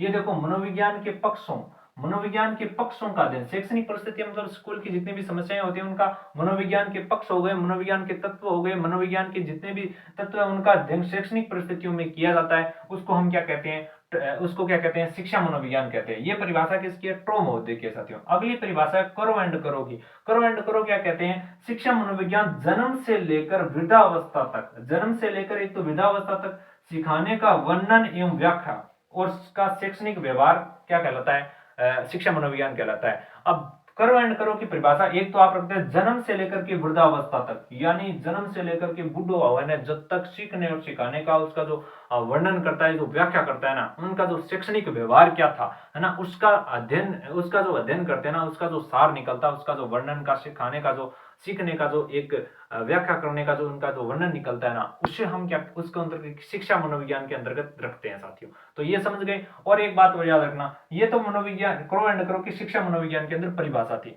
लेकिन करो एंड करो की मनोविज्ञान के संदर्भ में अपने परिभाषा पढ़ी थी। तो मनोविज्ञान में करो एंड करो की परिभाषा क्या थी, तो मनोविज्ञान की करो एंड करो में आपको बताया कि मनोविज्ञान में ये कहा था कि वह विज्ञान जिसमें मानव व्यवहार में मानव संबंधों का अध्ययन किया जाता है उसे क्या कहते हैं, मनोविज्ञान कहते हैं। ये मनोविज्ञान के संदर्भ में देखो करो एंड करो, दो शब्द करो आए तो दो मतलब मानव हो गए, दो मानवों के बीच में मैंने बताया था आपको संबंध होना चाहिए। कैसा संबंध, और संबंध होगा तो व्यवहार कैसा होना चाहिए, तो मानव का व्यवहार, मानव का संबंध, दो चीजों की बात करता है मनोविज्ञान में। तो इस प्रकार इसको याद रख सकते हो, तो इसमें आपको कोई प्रॉब्लम नहीं आनी चाहिए। ये मनोविज्ञान की शिक्षा मनोविज्ञान की परिभाषा थी, और साथ साथ में आपको मैंने मनोविज्ञान की परिभाषा को भी याद करवा दिया। तो साथियों देखो अब तो इस परिभाषा को अब आगे पढ़ेंगे अपन, शिक्षा मनोविज्ञान की परिभाषा पढ़ ली। अब साथियों मनोविज्ञान, शिक्षा मनोविज्ञान की प्रकृति के बारे में पढ़ने वाले हैं। तो शिक्षा मनोविज्ञान की प्रकृति क्या है उनके बारे में अपन पढ़ने वाले हैं। तो देखो आगे प्रकृति पढ़ेंगे। तो ये देखो आगे हम शुरू करते हैं। तो बहुत ही आसान है साथियों। पहली परिभाषा दी थी शिक्षा मनोविज्ञान की बीएफ स्किनर ने, दूसरी दी थी साथियों स्टेनली हॉल ने, हालांकि दो परिभाषा बीएफ स्किनर की, और तीसरी अगर बात करूं तो वो थी ट्रो महोदय ने, और चौथी परिभाषा दी थी साथियों करो एंड करो ने। ये चार ही आपको इंपॉर्टेंट है, वैसे बहुत सारी है ना, आवनी वाली बुक में बहुत सारी दे रखी है ना। आप अगर आर के वैष्णव सर की लेते हो तो उसमें भी बहुत सारी परिभाषाएं हैं, है ना। और साथियों कई परिभाषाएं, तो वो इंपॉर्टेंट अपन को याद रखनी है, थोड़ा सा आइडिया हो जाए बस, तो समझ सकते हैं हम शिक्षा मनोविज्ञान के बारे में। तो शिक्षा मनोविज्ञान की परिभाषा पढ़ ली, शिक्षा मनोविज्ञान का इतिहास पढ़ लिया, शिक्षा मनोविज्ञान का अर्थ पढ़ लिया। अब हम पढ़ेंगे शिक्षा मनोविज्ञान की प्रकृति क्या है। तो हेडिंग लगा लो अपन, शिक्षा मनोविज्ञान की प्रकृति। शिक्षा मनोविज्ञान की प्रकृति। शिक्षा मनोविज्ञान की प्रकृति क्या है? शिक्षा मनोविज्ञान की प्रकृति के संदर्भ में सबसे पहले एक व्यक्ति का नाम आता है साथियों, पील महोदय। पील महोदय, पील महोदय का। अब ये पील महोदय क्या कहते हैं, ये इसको देखो, ये इसकी इंपॉर्टेंट बात है। पील महोदय कहते हैं शिक्षा मनोविज्ञान, शिक्षा मनोविज्ञान, शिक्षा मनोविज्ञान शिक्षा का विज्ञान है, शिक्षा का विज्ञान है। एक बात ये ध्यान रखना। दूसरी बात आपको रखना है बीएफ स्किनर की ध्यान, बीएफ स्किनर, स्किनर की ध्यान रखना है। बीएफ स्किनर की बात कौन सी ध्यान में रखना है वो आपको मैं बता देता हूं। सिखाना, सीखना विज्ञान है, जबकि सिखाना कला है। एक ये बात ध्यान में रखना आपको। और साथियों ये दोनों बात ध्यान में रखना। और 3 नंबर पे अगर बात करूं तो साथियों 3 नंबर पे अगर मैं बात करूं तो 3 नंबर पे आपको बात ध्यान रखनी है, शिक्षा मनोविज्ञान, शिक्षा मनोविज्ञान, शिक्षा मनोविज्ञान में किसका अध्ययन किया जाता है साथियों? शिक्षा मनोविज्ञान में शैक्षणिक व्यवहार का अध्ययन किया जाता है। एक बात ये ध्यान में रखना है। और साथियों 4 नंबर बात रखना है, शिक्षा मनोविज्ञान, शिक्षा मनोविज्ञान, शिक्षा मनोविज्ञान विधायक विज्ञान है, विधायक विज्ञान है। एक ये बात ध्यान में रखना है प्रकृति में। और 5वीं बात पे आपको एक बात और रखना है, शिक्षा मनोविज्ञान, शिक्षा मनोविज्ञान, शिक्षा मनोविज्ञान में, शिक्षा मनोविज्ञान में प्रयोग, शिक्षा मनोविज्ञान में प्रयोग, सिद्धांत, नियम की क्या होती है? वैधता होती है। नियम वैधता होती है। और साथियों प्रमाणिकता होती है, प्रमाणिकता होती है। और वस्तुनिष्ठता होती है, वस्तुनिष्ठता पाई जाती है, वस्तुनिष्ठता होती है, वस्तुनिष्ठता होती है। ये बात आपको है जो ध्यान में रखनी है।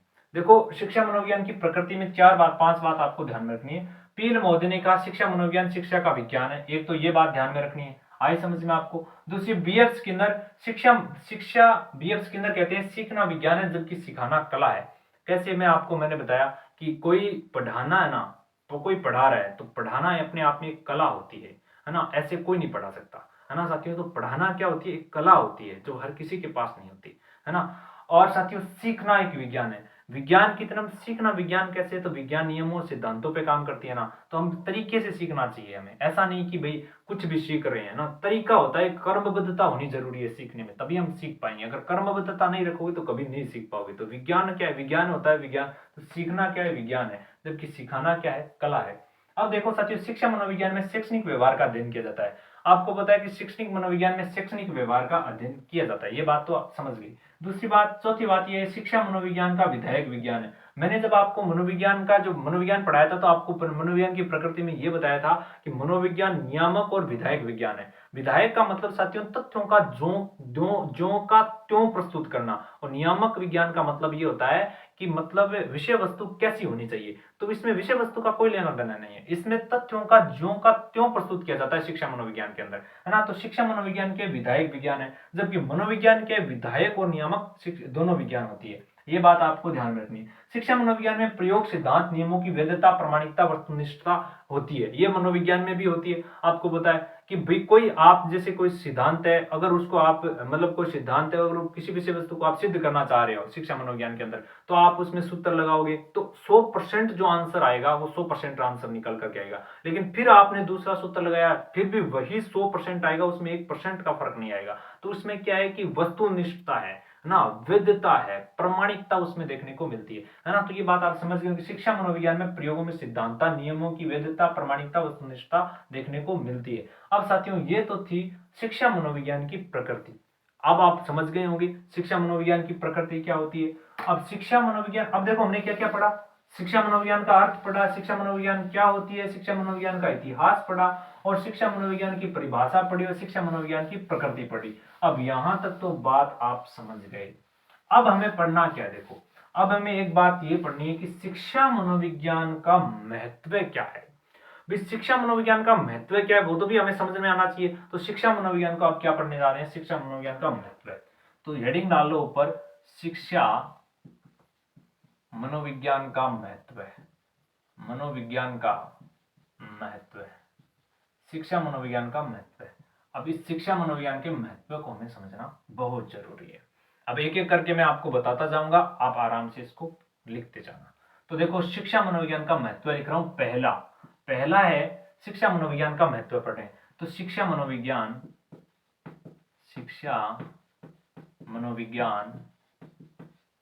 विद्यार्थी के विकास की अवस्था में सहायक, विज्ञान की अवस्था को समझने में सहायक, एक तो इसका ये महत्व है। दूसरी मैं बात करता हूं तो कक्षा शिक्षण स्वरूप को समझने में सहायक, ठीक है। और 3 नंबर पे बात करूं तो साथियों विद्यार्थी की समस्याओं को समझने में सहायक। और साथियों 4 नंबर पे बात करता हूं, 4 नंबर पे मैं बात करता हूं तो उसमें देखने को मिलता है व्यक्तिगत भिन्नताओं को समझने में सहायक। और 5 नंबर पे बात करता हूं तो साथियों 5 नंबर पे धनात्मक मनोवृत्ति को समझने में सहायक, मनोवृत्ति के निर्माण में सहायक। धनात्मक मनोवृत्ति के निर्माण में सहायक होती है शिक्षा मनोविज्ञान। और 6 नंबर पे बात करूं साथियों तो 6 नंबर पे आप समझ गए कि धनात्मक मनोवृत्ति के निर्माण में सहायक हो गई। फिर आप देखो शिक्षा मनोविज्ञान पाठ्यक्रम तथा पाठ्यचर्या के निर्माण में सहायक, ये भी आप समझ गए। और 7 नंबर, इसको मैं आपको व्याख्या करके बताऊंगा साथियों। फिर क्या देखिए, नई विधि के निर्माण में सहायक होती है। और बात करें तो 8 नंबर पे और बात करते हैं साथियों मनोवृत्ति एवं रुचि को जानने में सहायक है, एक ये हो गई। और 9 नंबर पे मैं बात करूं साथियों तो योग्यता योग्यताओं एवं क्षमताओं को मापने में सहायक होती है। ठीक है। और साथियों 10 नंबर पे मैं बात करूं तो मानसिक क्रियाओं के ज्ञान में सहायक है। मानसिक क्रियाओं के ज्ञान में सहायक।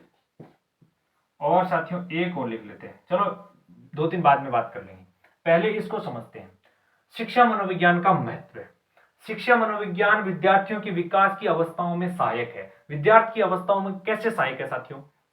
जैसे मेरे एक विद्यार्थी होता है, उनकी विकास की अवस्थाएं साथियों अलग अलग होती हैं, है ना।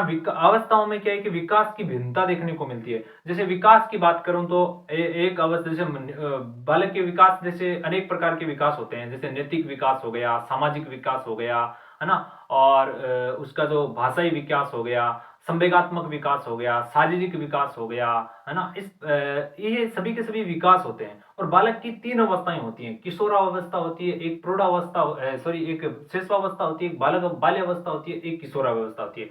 इन तीनों अवस्था में जो विकास है ना, बालक के जो विकास होता है वो अलग अलग है। विकास की जो भिन्नता देखने को मिलती है साथियों, यानी आपको पता है कि देखो शिशुअवस्था में और बाल्य अवस्था में विकास की मतलब भिन्नता है वो बहुत अच्छी तरीके से देखने को मिलती है। आपको पता है कि शेष अवस्था में विकास की गति तीव्र होती है, और तीव्र होती तो होती कैसे है, क्यों तीव्र होती है ना। ये सभी बात का मूल्यांकन अगर हमें किसी बात को करना है तो कहां करेंगे? शिक्षा मनोविज्ञान के अंतर्गत करेंगे। शिक्षा मनोविज्ञान में इस बात का पता लगाया जा सकता है कि भाई बालक के अंदर से शारीरिक विकास बाल्य अवस्था में एक स्थिर क्यों हो जाता है ना, और मानसिक विकास भी सब लगभग से सभी विकास स्थिर हो जाते हैं। और जबकि शेष अवस्था में मानसिक विकास तीव्र क्यों होता है? ऐसा क्यों होता है बालक के अंदर? किशोर अवस्था में भाई मानसिक विकास का 95% है जो विकास हो जाता है, ऐसा क्यों होता है? बौद्धिक विकास कैसे निर्भर हो जाता है ना। ये सभी की सभी बातें हैं जो शिक्षा मनोविज्ञान पर निर्भर करती है। इसलिए शिक्षा मनोविज्ञान के अंदर क्या है, शिक्षा मनोविज्ञान क्या है कि शिक्षा मनोविज्ञान विद्यार्थी के विकास की अवस्थाओं को समझने में क्या है, सहायक है। विद्यार्थी के विकास की अवस्थाओं को समझने में सहायक होती है। समझ गए आप? दूसरी बात हम करते हैं साथियों, शिक्षा मनोविज्ञान कला कक्षा शिक्षण स्वरूप को समझने में सहायक है। कक्षा शिक्षण स्वरूप को समझने में कैसे सहायक है? देखो साथियों, कक्षा में 2 प्रकार की प्रक्रियाएं चलती हैं। एक तो प्रक्रिया शिक्षण की प्रक्रिया चलती है जिसमें शिक्षण और अधिगम होता है। अधिगम देखो यहाँ पे 2 शब्द आ गए, शिक्षण आ गया और अधिगम आ गया। शिक्षण क्या होता है कि शिक्षक और विद्यार्थियों के मध्य जो अंतः क्रिया होती है ना, उसे हम शिक्षण कहते हैं। जैसे मैं आपको पढ़ा रहा हूं तो इसका मतलब आपके मध्य और मेरे मध्य क्या हो रहा है? शिक्षण हो रहा है ना। अब शिक्षण होने के बाद क्या होता है कि शिक्षण जब हो जाता है ना, तो उसके बाद आपको ये पता है कि आपने कितना पढ़ाया, कैसा पढ़ाया, आपके पढ़ाने से कितना फायदा हुआ, कितना ग्रहण किया, वो ग्रहण करना क्या कहलाता है? अधिगम कहलाता है। तो शिक्षण क्या आप समझ गए? अधिगम कहता है, अधिगम जो ग्रहण किया जाता है। अब इस चीजों का मूल्यांकन करना होता है ना, तो हम किसके अंतर्गत करते हैं? शिक्षा मनोविज्ञान के अंतर्गत करते हैं। भाई मैंने आपको कितना पढ़ाया, इस बात का मूल्यांकन करने के लिए मैं आपसे प्रश्न करूंगा, है ना, तभी तो मूल्यांकन होगा ना। और अधिगम कैसा है ये जांच करने के लिए मैं करूंगा। लेकिन ऐसा क्यों करता हूं? जब मुझे शिक्षा मनोविज्ञान का नॉलेज होता है तब मैं करूंगा। तो शिक्षा मनोविज्ञान में तब कह सकते हैं कि शिक्षा मनोविज्ञान में कला शिक्षण स्वरूप को समझने में सहायक होती है। ये बात भी आप समझ गए। अब तीसरी बात आती है कि विद्यार्थी की समस्याओं को समझने में सहायक होती है। अब देखो विद्यार्थी की समस्याओं, देखो एक विद्यार्थी होता है, उसमें अनेक प्रकार की समस्याएं विद्यमान होती है। जब बालक पहली बार विद्यालय जाता है ना, तो देखो बालक जब पहली बार विद्यालय जाता है उनके सामने अनेक प्रकार की समस्याएं आती हैं। वो पहली कक्षा में जाकर के बैठता है तो उसको बच्चे नहीं जानते हैं, तो वो उसको मतलब बैठना नहीं चाहता है। उनके प्रकार अनेक क्योंकि आपको पता है कि बालक के अंदर सार्वधिक जो मन होता है ना, वो सिगमंड फ्राइड ने बताया था अचेतन मन होता है। अचेतन साथियों व्यक्ति के अंदर 90% होता है, और बालक का सबसे प्रिय मन होता है अचेतन मन। मनोविश्लेषणवाद मैंने आपको बताया था साथियों, मनोविश्लेषणवाद मनोविज्ञान के संप्रदाय जब मैंने पढ़ाए थे उसमें, तो सबसे ज्यादा क्या होता है? अचेतन मन। अचेतन मन में अनेक प्रकार की समस्याएं होती हैं, भावनाएं होती हैं, संवेग होता है, इच्छाएं होती हैं बहुत सारी, है ना। तो बालक सही ढंग से नहीं बैठ ले, लेकिन उस समस्याओं का हम निवारण करते हैं, है ना। उसको कैसे बैठना है, उसको किस प्रकार उसको मंजिल तक पहुंचाना है, क्या सिखाना है, किस प्रकार उसको सिखाया जाए, ये सभी का सभी मतलब हम तय कैसे करते हैं, उनको किस प्रकार से अभिप्रेरणा देनी है कि बालक उसको मंजिल तक पहुंचा दे, ये सभी का सभी निर्धारण हम किसके अंतर्गत करते हैं? शिक्षा मनोविज्ञान के अंतर्गत करते हैं। तो शिक्षा मनोविज्ञान क्या है कि विद्यार्थी के समस्याओं को समझने में क्या होती है? सहायक होती है। ये बात भी आप समझ गए। अब बात करते हैं व्यक्तिगत भिन्नताओं को समझने में सहायक है। अब व्यक्तिगत भिन्नताओं को समझने में कैसे शिक्षा मनोविज्ञान सहायक है, वो बात को हमें देखना है। तो व्यक्तिगत भिन्नता, देखो इस संसार में व्यक्तिगत भिन्नता बहुत ज्यादा पाई जाती है। इस संसार में प्रत्येक व्यक्ति एक व्यक्ति से हमेशा अलग होता है, प्रत्येक व्यक्ति का चेहरा अलग होता है, उनकी विचारधाराएं अलग होती है। एक मनोवैज्ञानिक हुए साथियों गेसले ने यहां तक कह दिया है कि उसने तो ये कहा है कि भाई जितने भी संसार में व्यक्ति है ना, उतनी ही व्यक्तिगत भिन्नता इस संसार में पाई जाती है। यानी जितने भी प्रकार के व्यक्ति होते हैं उतनी ही यहाँ पे क्या है, व्यक्तिगत भिन्नता पाई जाती है। अब व्यक्तिगत भिन्नता कैसे, देखो मैं आपको जैसे एक उदाहरण देता हूं कि मैं एक क्लास में पढ़ा रहा हूं, है ना। जैसे मान ले मैं 5वीं कक्षा में पढ़ा रहा हूं और 5वीं कक्षा में सभी विद्यार्थियों को पढ़ा रहा हूं और सभी विद्यार्थियों से कुछ नहीं, बस केवल और केवल उसको शिक्षण कार्य करवा रहा हूं, है ना। तो मैं क्या कहते हैं, अगर मेरा शिक्षण कार्य तभी मतलब अच्छा माना जाएगा जब मैं व्यक्तिगत भिन्नता को ध्यान में रखूंगा। मैं व्यक्तिगत भिन्नता को ध्यान में नहीं रख रहा हूँ। व्यक्तिगत भिन्नता है तो व्यक्तिगत भिन्नता के मतलब ये कारण होता है कि जो शिक्षण करवाया जाता है ना, शिक्षा समान रूप से नहीं देनी चाहिए, समान रूप से मतलब नहीं देनी चाहिए, शिक्षा का स्वरूप अलग अलग होना चाहिए, तब क्या तभी संभव होगा ना। अब कुछ विद्यार्थी वहां पर क्या है कि अलग प्रकार के बैठे होंगे, कुछ मंद बुद्धि बालक बैठे हैं, कुछ प्रतिभाशाली बालक बैठे हैं। अगर मैं बीच बीच में उस बालकों से प्रश्न करता हूं, अगर मैं बीच बीच में उस बालकों से प्रश्न पूछता हूं और खड़ा करके पूछता हूं कि तुम्हें कितना है, और बीच बीच में ये कहता हूं अगर समझ में आया तो पूछ लीजिए, तो इसका मतलब है कि मैं वहां पे व्यक्तिगत भिन्नता को ध्यान में रखकर पढ़ा रहा हूं। अगर मैं मान लो उस बालकों से प्रश्न नहीं कर रहा हूं, कि मैं उस बालकों से ये नहीं बता रहा हूं कि आपको शिक्षा किस प्रकार, आपको समझ में आया नहीं आया, मैं केवल पढ़ा करके चला गया, तो मेरा शिक्षण कार्य वहां पे प्रभावशाली नहीं माना जाता, क्योंकि मैं वहां पे क्या है कि व्यक्तिगत भिन्नताओं को देकर के नहीं पढ़ा। अगर मुझे शिक्षा मनोविज्ञान का नॉलेज होगा तो मैं क्या करूंगा, वहां पे शिक्षा दूंगा ना, वो क्या है कि शिक्षा व्यक्तिगत भिन्नता को देख करके दूंगा, प्रत्येक बालक को पूछूंगा, मंद बुद्धि बालकों को देखूंगा भाई उसको प्रॉब्लम कहां पे आ रही है, प्रतिभाशाली बालक है उसको प्रॉब्लम है, उसको किस प्रकार का शिक्षण करवाना चाहिए, किस प्रकार का गृह कार्य देना चाहिए, किसको कितना गृह कार्य देना चाहिए, इस सब किसके अंतर्गत सीखूंगा, ये जब मुझे शिक्षा मनोविज्ञान का नॉलेज होगा। तो साथियों शिक्षा मनोविज्ञान क्या है कि व्यक्तिगत भिन्नता को समझने में भी सहायक होती है, ये आप भी समझ गए होंगे। अब मैं आगे बात करता हूं धनात्मक मनोवृत्ति के निर्माण में सहायक है। यहाँ पे देखो दो शब्द आए, धनात्मक मनोवृत्ति। धनात्मक मनोवृत्ति आपको याद रखना है, धनात्मक मतलब पॉजिटिव, मनोवृत्ति मतलब पॉजिटिव एटीट्यूड, है ना। देखो तो धनात्मक मतलब पॉजिटिव एटीट्यूड, मतलब देखो मनोवृत्ति मतलब वृत्ति का अर्थ होता है नजर, क्या अर्थ होता है, नजर, नजर या दृष्टिकोण होता है ना। तो धनात्मक मनोवृत्ति का मतलब हो गया मानसिक, मस्तिष्क का जो नजरिया होता है, मस्तिष्क का जो दृष्टिकोण होता है ना, उसको मनोवृत्ति कहते हैं, है ना। अब वो मस्तिष्क का दृष्टिकोण वो धनात्मक कैसा कब होगा, है ना, सकारात्मक कैसा होना चाहिए, पॉजिटिव कैसे रखना चाहिए। जैसे कोई विद्यार्थी आपसे मिलते हैं, है ना, विद्यार्थी हम कई बार मिलते हैं, कुछ साथी हमसे मिलते हैं कि यार मैं याद तो बहुत करता हूँ, मुझे याद भी हो जाता है, लेकिन एग्जाम में जब बैठता हूँ ना तो मुझे एग्जाम में प्रश्न सही नहीं हो पाते हैं, ऐसा क्या है। तो हम उसको क्या है कि उसको मतलब किस प्रकार से उसको पॉजिटिव सकारात्मक सोच विकसित करें, यानी किस प्रकार उसको मोटिवेट करें, किस प्रकार उसको अभिप्रेरणा दें, किस प्रकार उसमें अभिरुचियां पैदा करें ताकि वो और भी अच्छी तरीके से पढ़ पाए, उसका मनोबल ना टूटे, यानी उसकी धनात्मक मनोवृत्ति को उसमें निर्माण किया जाए, यानी किस प्रकार उसमें अभिप्रेरणा को विकसित किया जाए। तो इस प्रकार को समझने के लिए क्या है कि धनात्मक मनोवृत्ति को हम अभिप्रेरणा तभी दे सकते हैं जब हमें शिक्षा मनोविज्ञान का नॉलेज होगा, और शिक्षा मनोविज्ञान के अंदर अभिप्रेरणा को हम पढ़ते हैं। तो साथियों आप समझ गए हो कि शिक्षा मनोविज्ञान में आपको पता है कि धनात्मक मनोवृत्तियों का निर्माण करने में भी शिक्षा मनोविज्ञान सहायक होती है ना। ये बात आप समझ गए, मोटिवेट देने के लिए। दूसरी छठी बात आती है, शिक्षा मनोविज्ञान पाठ्यक्रम में पाठ्यचर्या के निर्माण में सहायक है। ये ध्यान में रखना, पाठ्यक्रम पाठ्यचर्या, पाठ्यक्रम क्या होता है साथियों, जो सिलेबस होता है ना अपना, उसे हम पाठ्यक्रम कहते हैं। और इसी बिंदु किसी बिंदुओं पर हम जो पाठ्यक्रम तैयार करते हैं ना, कुछ बिंदुओं को मिलाकर के जो पाठ्यक्रम तैयार किया जाता है ना, उसे हम पाठ्यचर्या कहते हैं, है ना। कैरिकुलम, है ना, उसको इंग्लिश में बोलते हैं कैरिकुलम। पाठ्यक्रिया को पाठ्यक्रम को सिलेबस बोलते हैं। जैसे साथियों हम क्या है कि 5वीं कक्षा में था तो हमारा सिलेबस अलग हुआ करता था, और 8वीं कक्षा में आई तो हमारा सिलेबस थोड़ा सा अलग हो गया था, और अब हम कंपटीशन की तैयारी कर रहे हैं तो हमारा सिलेबस थोड़ा सा अलग हो गया, है ना। कि पाठ्यक्रम बदलता जा रहा है, किस आधार पे बदला है, हमारी जो मानसिक विकास है ना, विकास की अवस्थाओं के आधार पे बदल रहा है, हमारी जो बौद्धिक क्षमता है वो किस बात को ग्रहण कर सकती है, ये कहां से निर्भर हो पाता है, इसका मापन कैसे किया जा सकता है, इसको किस प्रकार उसमें देना है। तो ये सब बातें कहां पे निर्भर होती है, जब शिक्षा मनोविज्ञान की जानकारी होगी, अब शिक्षा मनोविज्ञान हमें पता होगा, तब हम इस बात का उसमें पाठ्यक्रम का है जो निर्माण कर सकते हैं, पाठ्यचर्या का निर्माण कर सकते हैं। तो साथियों आप समझ गए होंगे पाठ्यचर्या का निर्माण किस प्रकार है किया जा सकता है। तो ये बात भी आप शिक्षा मनोविज्ञान का पाठ्यक्रम पाठ्यचर्या के निर्माण में भी सहायक होती है, ये बात आप बखूबी से समझ गए होंगे। अब साथियों आगे की बात करते हैं अपन, नई विधियों के निर्माण में सहायक है। शिक्षा मनोविज्ञान नई विधियों के निर्माण में सहायक है। अब शिक्षा मनोविज्ञान नई विधियों के निर्माण में सहायक किस प्रकार है, देखो शिक्षा मनोविज्ञान नई विधियों के निर्माण में सहायक किस प्रकार होती है? देखो कई विधियां ऐसी होती हैं कि भाई ऐसी विधियों का चयन करे जाए, शिक्षण करवाते समय हम एक ऐसी विधियों का चयन करें जिससे अधिगम अच्छा से अच्छा हो सके। बालक या विद्यार्थी होते हैं जो हमारे सामने हमसे जो शिक्षण कार्य करवा रहे हैं, तो शिक्षण के दौरान ज्यादा से ज्यादा उसमें अधिगम हो सके, ज्यादा से ज्यादा वो सीख पाए, है ना, उसको हम क्या कहते हैं। तो नई विधियां मतलब कौन सी ऐसी विधि है उसका जो हमें प्रयोग करें, यूज करें। जब हमें शिक्षा मनोविज्ञान का अगर पता होगा, शिक्षा मनोविज्ञान के अंतर्गत हमें कुछ नॉलेज होगा, तभी हम क्या है कि शिक्षण विधियों का प्रयोग कर सकते हैं। तो क्या है कि नई शिक्षण विधियों का प्रयोग करने में भी क्या है कि जो शिक्षा मनोविज्ञान है उसका बहुत बड़ा रोल होता है, उसमें भी ये मनोविज्ञान है, शिक्षा मनोविज्ञान सहायक होता है। ये भी आप समझ गए होंगे। अब 8 नंबर पे बात करता हूं साथियों, मनोवृत्ति एवं रुचि को जानने में सहायक। अब मनोवृत्ति और रुचि, अब साथियों की प्रत्येक विद्यार्थी की रुचियां अलग अलग होती हैं, सभी विद्यार्थियों की अलग अलग रुचि होती है। व्यक्तिगत भिन्नता मैंने आपको शब्द बता दिया ना,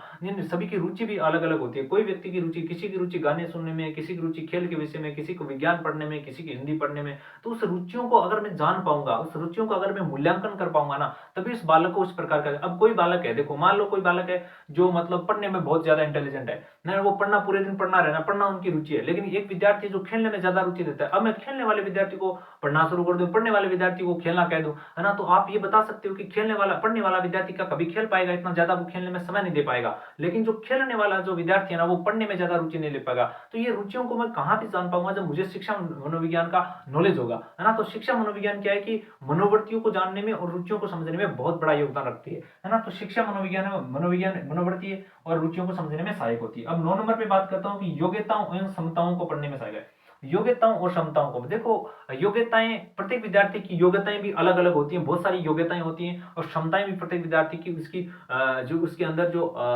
बोलते हैं ना, उसकी जो जो क्षमताएं होती हैं वो भी प्रत्येक विद्यार्थी में अलग अलग होती है ना। उसकी कैचिंग करने की पावर क्षमता अलग अलग होती है, योग्यताएं अलग अलग होती है। इस सब का निर्धारण मैं कैसे कर पाऊंगा? जब मुझे शिक्षा मनोविज्ञान का नॉलेज होगा। यानी शिक्षा मनोविज्ञान क्या है? योग्यताओं और समस्याओं को समझने में सहायक होती है। अब बात करता हूं 10 नंबर पे। 10 नंबर पे मानसिक क्रियाओं के ज्ञान में सहायक है। मानसिक क्रियाओं के क्या है? ज्ञान में सहायक है। मानसिक क्रियाओं के ज्ञान में कैसे सहायक है? मानसिक क्रियाओं के, जैसे एक बालक है, उसकी मानसिक क्रिया में मतलब क्या चल रहा है ना, कि भाई उसका चिंतन के किस प्रकार का बालक चिंतन करता है। चिंतन साथियों कई प्रकार के होते हैं। चिंतन अवसादी चिंतन होता है, मूर्त चिंतन होता है, अमूर्त चिंतन होता है ना, वास्तविक चिंतन होता है। ये कई प्रकार के चिंतन होते हैं, सोच होते हैं। किस प्रकार के बालक की सोच है ना, इस प्रकार के चिंतनों को जब मैं शिक्षा मनोविज्ञान पढ़ूंगा ना, तो शिक्षा मनोविज्ञान के अंदर एक चिंतन नाम का टॉपिक लगता है। अगर वो मुझे नॉलेज होगा बालक का, तो जब इस बालक का चिंतन किस प्रकार का है, उसी के हिसाब से मैं मतलब उसका अध्ययन कर पाऊंगा। तो शिक्षा मनोविज्ञान क्या है कि मानसिक क्रियाओं में भी सहायक होती है। ये बात आप भी समझ गए होंगे। तो साथियों ये थी शिक्षा मनोविज्ञान की महत्व, शिक्षा मनोविज्ञान का महत्व क्या क्या है। अब आप समझ गए होंगे कि पहले हमने पढ़ा शिक्षा मनोविज्ञान की किसमें सहायक, विद्यार्थियों के विकास में सहायक है। दूसरा हमने कक्षा शिक्षण स्वरूप को समझने में सहायक है, विद्यार्थी की समस्याओं को समझने में सहायक होती है, व्यक्तिगत भिन्नता को समझने में शिक्षा मनोविज्ञान सहायक होती है, धनात्मक मनोवृत्ति को समझने में सहायक होती है, शिक्षा मनोविज्ञान में पाठ्यवस्तु का निर्माण करने में सहायक होती है, नई विधियों के निर्माण में सहायक होती है, मनोवृत्तियों की सूची जानने में सहायक होती है। इस प्रकार आप याद रख सकते हो। और शिक्षा मनोविज्ञान की या मानसिक क्रियाओं के निर्माण में भी सहायक होती है। अब साथियों 10 तक तो जानना, एक दो और जान लेते हैं, ताकि क्या है कि हम अच्छी तरीके से इस बात को समझ सकें। एक बात और कर लेते हैं। 11 नंबर पे बात करूं तो आत्म मूल्यांकन में सहायक होती है। आत्म मूल्यांकन में सहायक होती है, मूल्यांकन में सहायक होती है, सहायक होती है शिक्षा मनोविज्ञान। एक बात और करूं तो मूल्यांकन के ज्ञान में सहायक, मूल्यांकन के ज्ञान में सहायक होती है, ज्ञान में सहायक होती है शिक्षा मनोविज्ञान। एक बात साथियों और बात कर लेता हूं 13 नंबर की, तो स्वयं की तैयारी एवं तैयारी के ज्ञान के निर्माण में सहायक होती है, ये बातें और जान लेते हैं। देखो यहां तक बहुत है, आप समझ जाओगे कि शिक्षा मनोविज्ञान का महत्व समझ जाओगे इतने में। देखो आत्म मूल्यांकन में सहायक है। आत्म मूल्यांकन में सहायक किस प्रकार है? यानी आत्म मूल्यांकन का मतलब होता है स्वयं का मूल्यांकन स्वयं करना। और शिक्षा मनोविज्ञान में ऐसी ऐसी पद्धतियां हैं जिससे हम अपने स्वयं का मूल्यांकन कर सकते हैं। साथियों क्या करते हैं? स्वयं का मूल्यांकन कर सकते हैं, स्वयं को जान सकते हैं कि मुझे कितना आता है, मुझे क्या है, मुझे क्या सीखना चाहिए, मेरा अवधा कैसा है, मुझे किस क्षेत्र में जाना चाहिए। तो ये क्या आत्म मूल्यांकन। आत्म मूल्यांकन कब कर पाएंगे? जब हमें शिक्षा मनोविज्ञान के अंदर शिक्षण विधियों का पता होगा, जिसके माध्यम से अपना मूल्यांकन स्वयं हम कर सकते हैं। तो शिक्षा मनोविज्ञान क्या है, आत्म मूल्यांकन में भी क्या होती है, सहायक होती है। ये बात भी आप समझ गए। दूसरी बात करते हैं मूल्यांकन के ज्ञान में सहायक है। मूल्यांकन के ज्ञान में कैसे सहायक है साथियों, देखो कि मूल्यांकन का जो क्षेत्र है ना, जैसे जैसे मूल्यांकन का क्षेत्र होता है, मूल्यांकन का क्षेत्र मतलब कई क्षेत्रों में हो सकता है। जैसे उसका मतलब उसका अधिगम का पठार अधिगम कैसा होना चाहिए, उसके अंदर अधिगम किस प्रकार का हो रहा है, और उसमें बुद्धि का स्तर किस प्रकार का है, और उसमें जो अभिप्रेरणा है वो किस प्रकार की देनी है। यानी अधिगम का पठार कैसा, अधिगम की पठार है, अधिगम वक्र है, सॉरी पठार नहीं, अधिगम का वक्र कैसा है, बुद्धि का स्तर कौन सा है, प्रतिभा बालक है क्या मंद बुद्धि बालक है या सामान्य बालक है, ये किस प्रकार मूल्यांकन करेंगे, है ना। और एक साथियों जो मैंने बताया अभिप्रेरणा, है ना, किस प्रकार को उसको मोटिवेट करना है, किस प्रकार उसको मोटिवेट की मतलब मोटिवेट देना है। तो ये सब हम कब निर्धारित कर पाएंगे, जब हमें शिक्षा मनोविज्ञान का नॉलेज होगा। यानी शिक्षा मनोविज्ञान के टॉपिक होते हैं बुद्धि है साथियों, और साथियों जो अधिगम पढ़ते हैं उसके अंतर्गत है, और अभिप्रेरणा है। ये सभी के सभी शिक्षा मनोविज्ञान के क्षेत्र जब पढ़ेंगे ना आगे, तो उसके बाद टॉपिक के बाद हम बालक के निर्धारण कर सकते हैं। तो साथियों आप समझ गए कि शिक्षा मनोविज्ञान है ना, जो मूल्यांकन के ज्ञान में क्या होती है, सहायक होती है। ये भी बात आप समझ गए होंगे। अब देखो अगली बात करते हैं, स्वयं की तैयारी एवं तैयारी के ज्ञान में मनोविज्ञान सहायक है। स्वयं की तैयारी एवं तैयारी के निर्माण में सहायक है। स्वयं की तैयारी यानी शिक्षा मनोविज्ञान स्वयं की तैयारी कैसी, यानी मेरी तैयारी कैसी है, मैं मेरे के अंदर आंकलन कर सकता हूँ, मतलब मेरा मूल्यांकन करके ये जान सकता हूँ कि मेरी तैयारी कैसी है, मेरी तैयारी में कैसे परिवर्तन किया जाना चाहिए, और मुझे किस प्रकार परिवर्तन, जैसे अभी रीट आ रही है, तो 25 मतलब अप्रैल को, तो 1 महीना बचा है ना, 1 महीने में मुझे किस प्रकार पढ़ना है, कितने दिनों तक मुझे इसकी रिविजन करना है, कब मुझे मॉडल पेपर हल करने हैं, और कितने टाइम से कितने बजे तक वो कौन से विषय पढ़ना है, ये स्वयं तैयार कर सकता हूँ ना। ये मेरे क्या है कि इसका मतलब निर्माण कर रहा हूं खुद। तो जब मुझे शिक्षा मनोविज्ञान का नॉलेज होगा ना, तभी तो मैं ये सब कर पाऊंगा। अगर मुझे मनोविज्ञान का नॉलेज नहीं है तो मैं इस व्यवस्था को नहीं बना पाऊंगा, है ना। तब जाकर के सिलेक्शन होगा कि भाई इतने नंबर का इस प्रकार के प्रश्न आते हैं। ये सभी के सभी की तैयारी पर निर्भर करता है, स्वयं की तैयारी, और स्वयं की तैयारी का ज्ञान करने में शिक्षा मनोविज्ञान का एक बहुत बड़ा महत्वपूर्ण रोल होता है। तो साथियों मैं जल्दी जल्दी आपको इसलिए बता रहा हूँ कि 1 घंटे से ऊपर क्लास हो गई है ना, हमें 1 घंटे में जल्दी जल्दी सल्टाना है साथियों। और हमें क्या है कि जल्दी से जल्दी साथियों, जल्दी से जल्दी मनोविज्ञान की जो मनोविज्ञान का जो अपनी सीरीज शुरू की इसको जल्दी से खत्म करना है। तो साथियों ये थी मनोविज्ञान के महत्व। अब साथियों हमने मनोविज्ञान का महत्व भी जान लिया। अब साथियों मनोविज्ञान के बारे में हमने जान लिया, अब मनोविज्ञान की शिक्षा मनोविज्ञान के उद्देश्य जान लेते हैं। शिक्षा मनोविज्ञान के उद्देश्य, शिक्षा मनोविज्ञान के उद्देश्य, शिक्षा मनोविज्ञान के उद्देश्य क्या क्या है। तो देखो साथियों शिक्षा मनोविज्ञान के उद्देश्य क्या क्या है, तो शिक्षा मनोविज्ञान के उद्देश्य हमें जानना जरूरी हो जाता है। एक तो शिक्षा मनोविज्ञान का उद्देश्य क्या है, सिद्धांतों नियमों, सिद्धांतों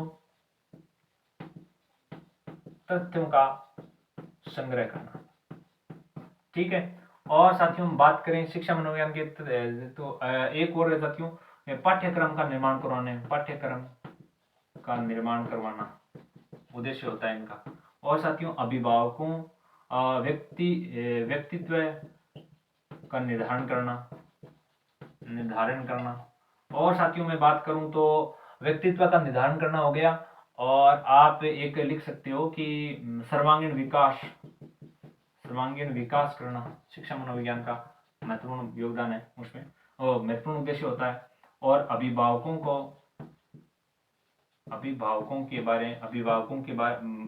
को जानना, मतलब अभिभावकों को क्या करना, अभिभावकों का मार्गदर्शन करना, मार्गदर्शन। जब आप बालक के बारे में जान पाओगे तभी तो आप मार्गदर्शन करना। ये साथियों इसके क्या है उद्देश्य हैं, किसके बहुत सारे उद्देश्य हैं, आपको इतने से ध्यान रखने हैं भाई इसके मेन क्या है। तो शिक्षा मनोविज्ञान के उद्देश्य ये हो गए। अब देखो आगे की ओर चलते हैं। अब अभी देखो थोड़ा सा टॉपिक को घुमा देते हैं अपन। घुमाना का मतलब ऐसा नहीं है कि बस एकदम पलटी मार देंगे। पलटी मारने का मतलब देखो यहाँ पे शिक्षा मनोविज्ञान और मनोविज्ञान में अंतर स्पष्ट करेंगे। शिक्षा मनोविज्ञान और मनोविज्ञान में अंतर, शिक्षा मनोविज्ञान एवं मनोविज्ञान में अंतर। अब भाई मनोविज्ञान में अंतर पढ़ेंगे, शिक्षा मनोविज्ञान में अंतर। पहला तो क्या है, देखो पहले तो लिख लेते हैं अपन, यहां पे लिख लेते हैं साथियों मनोविज्ञान लिख लो, और यहां पे लिख लो शिक्षा मनोविज्ञान,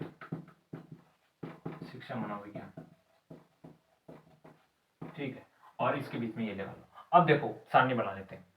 पहली तो बात ये कि शिक्षा मनोविज्ञान होती है ना, उसमें किसका अध्ययन किया जाता है, व्यवहार का अध्ययन किया जाता है, व्यवहार का अध्ययन किया जाता है। ये पहला इसका मुख्य कारण, अध्ययन किया जाता है। इसमें क्या है, इसमें शैक्षणिक व्यवहार का अध्ययन किया जाता है, शैक्षणिक व्यवहार का अध्ययन किया जाता है, अध्ययन किया जाता है, शैक्षणिक व्यवहार का अध्ययन किया जाता है। और साथियों ये क्या है, नियामक एवं विधायक विज्ञान है, मनोविज्ञान, दोनों विज्ञान है। और साथियों ये क्या है, 1 नंबर साथियों, ये 2 नंबर है, ये केवल और केवल क्या है, विधायक विज्ञान है, विधायक विज्ञान है, विज्ञान है। अब देखो इसमें एक बात देखो, शिक्षा मनोविज्ञान में अंतर पड़ रहे हैं। तो व्यवहार का अध्ययन किया जाता है, इसमें शैक्षणिक व्यवहार का, इसमें मानव पशु पक्षी और प्राणियों के व्यवहार का अध्ययन किया जाता है। इसमें देखो शैक्षणिक जो शिक्षा ग्रहण करता है, शैक्षणिक व्यवहार होता है, उसका अध्ययन किया जाता है। नियामक और विधायक, विधायक का मतलब आप समझ, तथ्यों को ज्यों का त्यों प्रस्तुत किया जाता है, उसे हम कहते हैं विधायक विज्ञान। और जिसमें विषय वस्तु कैसी होनी चाहिए, उस विज्ञान को क्या कहते हैं, नियामक विज्ञान कहते हैं, है ना। तो देखो मनोविज्ञान तो दोनों का विज्ञान, नियामक एवं विधायक विज्ञान है, जबकि शिक्षा मनोविज्ञान क्या है, विधायक विज्ञान है। इसमें केवल तथ्यों का ज्यों का त्यों प्रस्तुत किया जाता है। अब देखो आज की क्लास के आज के सेशन में हमने क्या क्या पढ़ा, शिक्षा मनोविज्ञान के बारे में पढ़ा, और शिक्षा मनोविज्ञान का अर्थ समझा कि शिक्षा मनोविज्ञान क्या अर्थ क्या है, शिक्षा का अर्थ क्या है, शिक्षा मनोविज्ञान क्या है ना। शिक्षा मनोविज्ञान के बारे में ये जाना कि शिक्षा मनोविज्ञान की इतिहास की आरंभ कब हुआ, इसके बारे में स्टेटमेंट पढ़ा। बीएफ सबसे पहले हमने कार्लसेनी का स्टेटमेंट पढ़ा, बीएफ स्किनर का स्टेटमेंट पढ़ा, है ना। और फिर हमने एक रूसो के बारे में पढ़ा, रूसो के बारे में पढ़ा।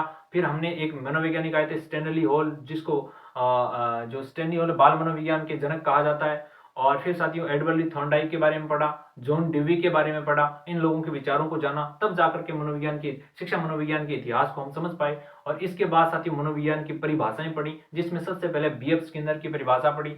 फिर हमने बीएफ स्किनर के बाद में हमने उसकी 2 परिभाषा पढ़ी थी। फिर हमने जो स्टैनले हॉल की परिभाषा पढ़ी, फिर जो ट्रो महोदय की परिभाषा पढ़ी, फिर हमने करो एंड करो की शिक्षा मनोविज्ञान की परिभाषा पढ़ी, ये जाना। फिर हमने शिक्षा मनोविज्ञान की प्रकृति क्या है, शिक्षा मनोविज्ञान की प्रकृति के बारे में समझा, और प्रकृति को अच्छी तरीके से मैंने व्याख्या की थी, वो आप समझ गए होंगे। फिर मनोविज्ञान की प्रकृति के बाद में शिक्षा मनोविज्ञान के महत्व को समझा, है ना। और शिक्षा मनोविज्ञान के महत्व को समझने के बाद साथियों शिक्षा मनोविज्ञान के उद्देश्यों को जाना कि शिक्षा मनोविज्ञान के उद्देश्य क्या क्या होते हैं, और फिर शिक्षा मनोविज्ञान और मनोविज्ञान में अंतर क्या है, इन बातों को हमने जाना। और साथियों ध्यान रखना एक बात यहाँ पे, शिक्षा मनोविज्ञान के जनक किसे कहा जाता है, एडवर्ड ली थॉर्नडाइक को कहा जाता है। एडवर्ड ली थॉर्नडाइक को क्या माना जाता है, पशु मनोविज्ञान का भी जनक माना जाता है। और एक बात और ध्यान रखना, शिक्षा मनोविज्ञान है वो 19वीं शताब्दी में प्रारंभ होता है, और शिक्षा 19वीं ईस्वी में प्रारंभ होता है, 1920 में स्वतंत्र विषय का दर्जा है वो मिल जाता है ना। मनोविज्ञान की वह शाखा जो मतलब जिसके अंतर्गत जिसके अंतर्गत क्या है कि शिक्षा मनोविज्ञान के नियमों सिद्धांतों को मतलब अनुप्रयोग किया जाता है, उसे हम क्या कहते हैं, शिक्षा मनोविज्ञान कहते हैं। तो शिक्षा मनोविज्ञान 1920 में एक स्वतंत्र विषय का दर्जा प्राप्त होता है। शिक्षा मनोविज्ञान के अंदर शैक्षणिक व्यवहार का अध्ययन किया जाता है। तो साथियों ये बात आपको ध्यान रखनी है, बहुत इंपॉर्टेंट बातें थी। जो रिट की जो अपनी भर्ती आ रही है उसके संदर्भ में इतनी बातें आप समझ गए तो आराम से इस प्रश्न से, शिक्षा मनोविज्ञान से कोई प्रश्न आता है तो आराम से आप हल कर पाओगे। और आप तुलनात्मक अध्ययन करते रहना, और आप है ना जो पीछे का जो अध्ययन किया था उसको एक बार रिवीजन भी करते रहना कि हमने क्या क्या पढ़ा था। तो पीछे हमने मनोविज्ञान के बारे में पढ़ा, मनोविज्ञान की जितनी प्रकृति क्या होती है, परिभाषाएं क्या होती है, मनोविज्ञान की उत्पत्ति कैसी हुई, मनोविज्ञान का विकास क्रम क्या, ये सभी के सभी हमने जाना। और अब आगे हम पढ़ेंगे शिक्षण अधिगम प्रक्रिया क्या होती है, मतलब शिक्षण के कितने किस प्रकार होती है, अधिगम किस प्रकार होता है, शिक्षण किस प्रकार होता है ना, किस प्रकार उसमें सब बातें वो पढ़ेंगे। इसके बाद हम शुरू करेंगे बाल विकास या बाल शिक्षा शास्त्र है उसको शुरू करेंगे, जिसमें बालक की अवस्थाओं को जानेंगे, बालक के विकास के बारे में पढ़ेंगे। तो बहुत ही जल्दी अपना जो 1 महीने के अंदर अंदर अपना पूरा सिलेबस है वो करने वाले हैं। तो साथियों आज के सेशन में, आज की क्लास में आपके दोस्त, आपके सखा, आपके अली को दीजिए इजाजत। तो साथियों आज की क्लास को यहीं पे खत्म करते हैं। तो जय हिंद, जय भारत, जय जय राजस्थान, जय संविधान, जय भारत, जय जवान।